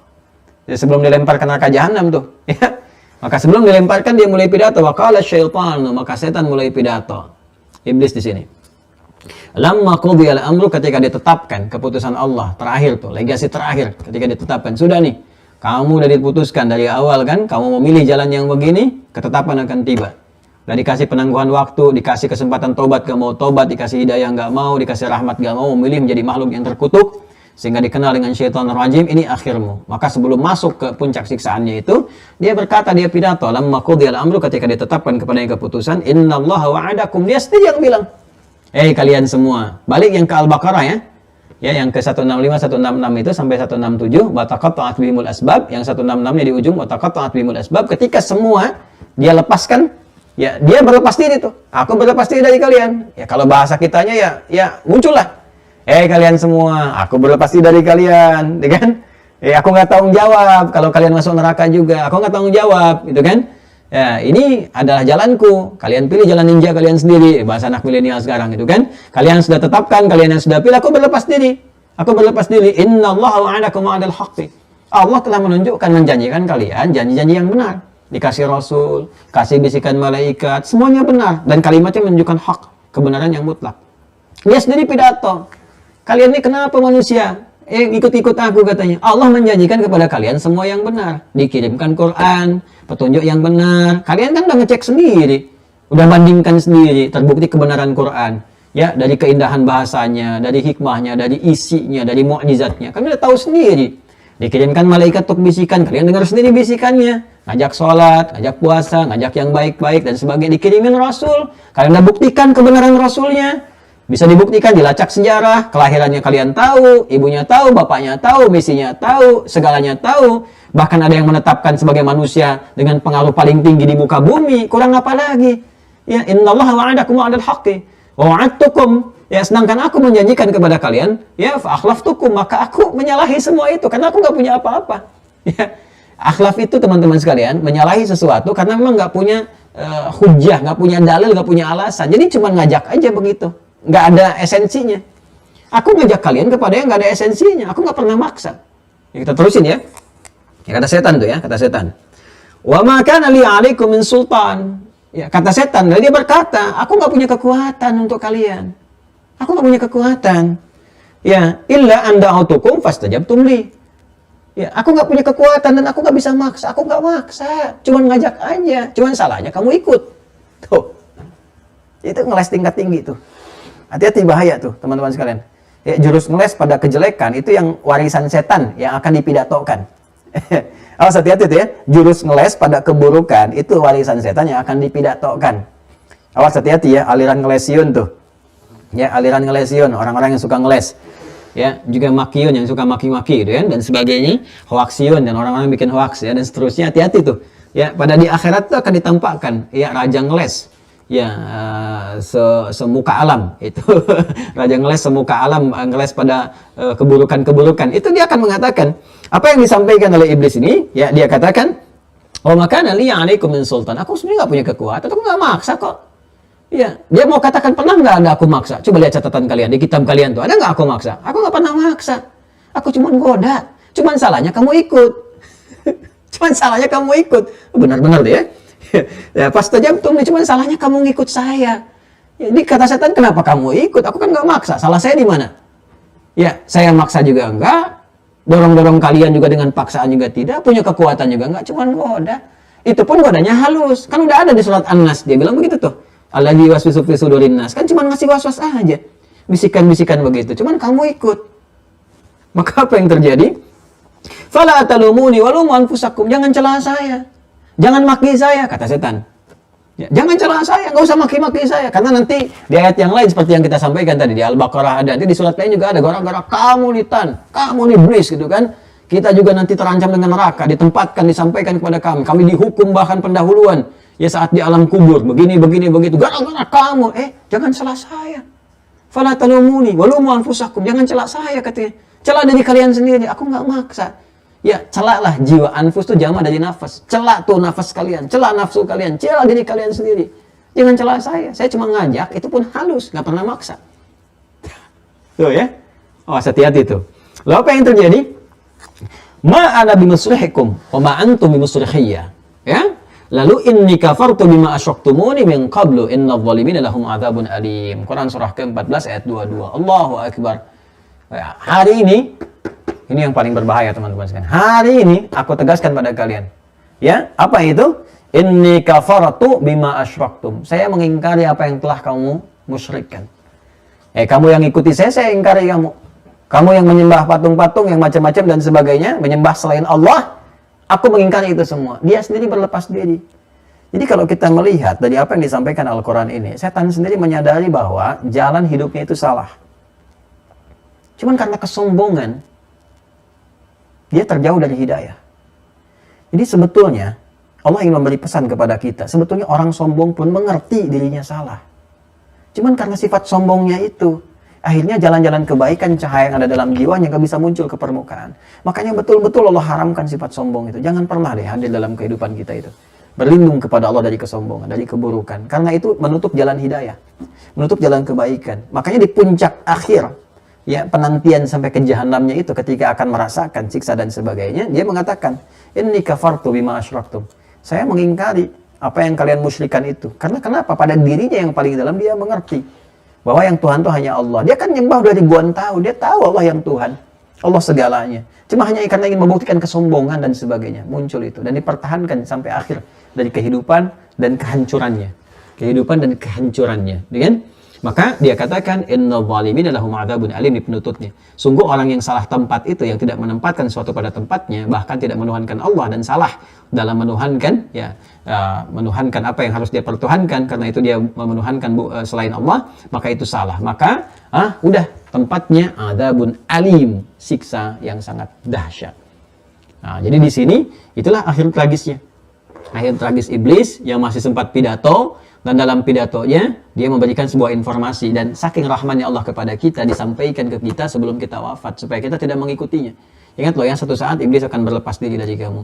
Nah ini ya teman-teman, miniatur ini pun ditampakkan dalam kehidupan kita. Coba deh, kalau dalam saat persidangan dan sebagainya, orang-orang yang bersekongkol pada dasarnya sebelum tertangkap kan saling berlepas diri. Bukan saya Pak, dia yang melakukan. Emang saya lakukan Pak, cuman saya nggak segede yang dia ngambilnya paling banyak Pak. Oh enggak Pak, saya nggak melakukan, saya cuma nyayat dikit doang, dia yang nusuk tuh. Enggak Pak, saya cuma nusuk dikit aja kakinya, dia yang nembak kepalanya. Itu semua saling begitu. Coba lihat deh, saat di dunia kan begitu. Ya, maaf nih, urusan yang sebagian dari fitnah itu kan seperti kentut ya. Itu juga sudah saling todong sana sini kan. Bukan saya kok, udah melepas masing-masing tuh. Ya, Anda bisa bayangkan tuh, apalagi urusan iblis sampai ke akhirat. Jadi saya mohon lah ya, udah abaikan aja. Kalau ada bisikan-bisikan keburukan, udah tinggal aja minum teh dikit, tuh kan? Atau kita tinggal dengan minum air bening, berdoa kepada Allah kebaikan. Lalu kita katakan pada diri kita sendiri, konsisten pada kebaikan. Apa iblis mau goda, ntar besok-besok kamu lepas diri dari saya, enak aja gitu kan? Aku ingkar pada kamu sekarang, seterusnya dan sampai yang akan datang. Kita katakan dari sekarang, aku ingkar pada kamu dari sekarang, seterusnya sampai yang akan datang. Paling-paling dia jawab, masa sih? Kan dia goda lagi terus saja sampai kita meninggal. Istiqamah sampai meninggal. Alhamdulillah, kalau itu kita baik, maka jalan-jalan kebaikan akan dibuka. Tapi kalau diikutin, maka akhir tragis yang menimpa iblis akan diikuti oleh para pengikutnya sampai disebut dengan ashabun nar. Ashabun nar, mereka itulah ya teman dekatnya, sahabat-sahabatnya neraka, dan nar itu juga adalah bagian dari penciptaan iblis. Artinya apa? Ini kata Allah, kalian enak aja ya, saling berlepas diri, saling tidak mengakui, disatukan semuanya. Kalian sahabatan saat di dunia, sahabatan saat di akhirat. Tuh, rasakan di jahanam. Masuk semua. Masuk ke jahim, masuk ke jahanam, ashabun nar, ulaika ashabun nar. Mereka itu semua sahabatnya nar. Ya, sahabatnya iblis juga yang diciptakan dari nar, baliknya ke jahanam, ke jahim. Udah masukkan semua supaya mereka kumpul. Udah sama-sama melaknat aja tuh di neraka dan sebagainya. Udah masuk. Makanya disebutkan dengan al-mal'un, la'nahullah, dilaknat, mendapatkan laknat, mendapatkan kutukan, mendapatkan segala jenis keburukan. Saya mau tanyakan jujur pada diri kita sendiri, pada nurani kita tanyakan, kurang apa lagi penjelasan ini? Dan semua yang kita alami di dunia ini nyata. Apa yang disampaikan Al-Quran, yang kita alami di dunia nyata. Coba, dari info dalam rahim kandungan nyata kan? Ya, sumber kita dari mana, seperti apa prosesnya, disampaikan Al-Quran nyata. Begitu lahir kita butuh ASI, nyata. Al-Quran sampaikan, Al-Baqarah 233. Wal walidatu yurdi'na auladahunna. Ada. Kita tumbuh dewasa dijelaskan proses pertumbuhan kita. Butuh apa, butuh ini, butuh itu. Ya, telinga dengar duluan fungsi yang baik sebelum mata bisa berfungsi dengan baik. Nyata, dibuktikan lewat kedokteran. Ya, terus kita dapatkan fenomena macam-macam. Sampai juga gambaran tentang kehancuran semesta. Berbentuk seperti ruang, seperti sur, seperti trompet, macam-macam. Nyata. Semua nyata. Jadi kalau yang kita alami nyata, kehidupan nyata, kematian nyata, maka kalau sepanjang yang disampaikan semua hak, yang lainnya pun akan hak semua. Alam kubur pasti nyata, ya, kemudian hisab pun nyata, dan berakhir dengan semua nyata. Semua yang nyata dan mutlak kebenaran disebut dengan hak. Karena itulah Allah menegaskan di Quran surah kedua Al-Baqarah ayat 147. Al-haqqu mir rabbika fala takunanna minal mumtarin. Semua kebenaran mutlak bersumber dari Allah Rabbmu, jangan sekali-kali meragukan. Supaya enggak ragu, kuatkan iman. Nah, sekarang pertanyaannya, Ustaz, kan tidak semudah mengucapkan. Untuk bisa mengkanter tipu daya setan itu. Bagaimana caranya? Seperti apa kita benar-benar kuat dan terjauh dari godaan-godaan iblis, setan, yang bahkan masih sempat dia berpidato di akhirat sebelum akhir tragis itu mengalaminya. Bahkan orang-orang pengikutnya dipersatukan dengan mereka, mendapatkan akhir yang tragis pula. Seperti apa cara kita ya Allah untuk menguatkan diri ya Allah? Ya, terus kita memohon petunjuk juga melalui petunjuk Rasulullah, dan kita mencoba untuk menelusuri seperti apa. Maka simpul selanjutnya yang ketiga akan memberikan jawaban kepada kita. Ini jawabannya. Kalau nggak pengen kamu semua, gitu kan, kena tipu daya iblis, ya kan, kena tipu daya setan, terjerumus mengikuti jejak langkah setan, maka salah satu caranya kan ikuti petunjuk Allah kan? Ikuti kan? Yang diturunkan sejak Adam mulai diturunkan, berkelanjutan sampai berganti Nabi dan Rasul yang disebut dengan hudan, ya kan? Nah, terkait dengan hudan ini adanya di mana, seperti apa simpulnya, bagaimana membuktikan kebenaran bahwa itu petunjuk dari Allah, maka simpul yang ketiga akan kita bahas pada pertemuan lanjutan berikutnya, yaitu simpul tentang kutubillah, kitab-kitab yang Allah turunkan yang mengandung pedoman. Karena itulah kemudian pada simpul yang ketiga ada simpul keimanan disebut beriman kepada kitab, ya, kitab yang Allah turunkan yang dilekatkan kepada para nabi dan rasul. Apa yang dimaksud kitab-kitab itu? Bagaimana sejarahnya? Seperti apa definisinya? Seperti apa isinya? Dan bagaimana kita berinteraksi dengan semua itu? Insya Allah akan terjawab di pertemuan-pertemuan berikutnya. Ya. Nah, kalau teman-teman ada waktu, sempatkan baca tafsir dari ayat-ayat yang tadi saya sampaikan. Ini sebenarnya sudah saya siapkan juga yang jilid keduanya nih. Ya, yang tadi tentang surat Ibrahim ayat 22. Ini kalau kita baca tafsirnya lagi, wah ini lebih unik lagi yang pidato iblis tadi itu. Udah macam-macam lah gitu ya, udah dihadirkan. Bahkan sudah saya tandai nih, ya halaman 757 kalau nggak salah. Betul, halaman 757. Ya. Ya. Nah, di sini nanti teman-teman bisa baca dengan kesempatan supaya ada pengayaan-pengayaan yang bisa sampaikan. Tapi apa yang tadi saya uraikan itu isinya kurang lebih. Ya, tadi saya baca jilid pertamanya untuk tafsir Al-Baqarah keterkaitan dengan yang ini. Kalau ingin dalami jilid kedua, tapi tadi sudah saya uraikan sedikit banyaknya supaya kita ketahui. Itulah yang bisa kita kaji di kesempatan kali ini. Terima kasih teman-teman sekalian. Mohon doa selalu. Saya sudah sampaikan kewajiban saya. Anda sudah menerima hak Anda. Dan saya hanya mohon doa saja. Mudah-mudahan Allah ampuni dosa-dosa kami. Ya, Allah rahmati kita semua. Dan semoga kita dipertemukan dalam keadaan yang lebih baik. Bersama orang-orang baik. Dan puncaknya bersama Rasulullah SAW mendapatkan ridha Allah Subhanahu wa ta'ala. Allahumma taqabbal minna innaka antas sami'ul alim.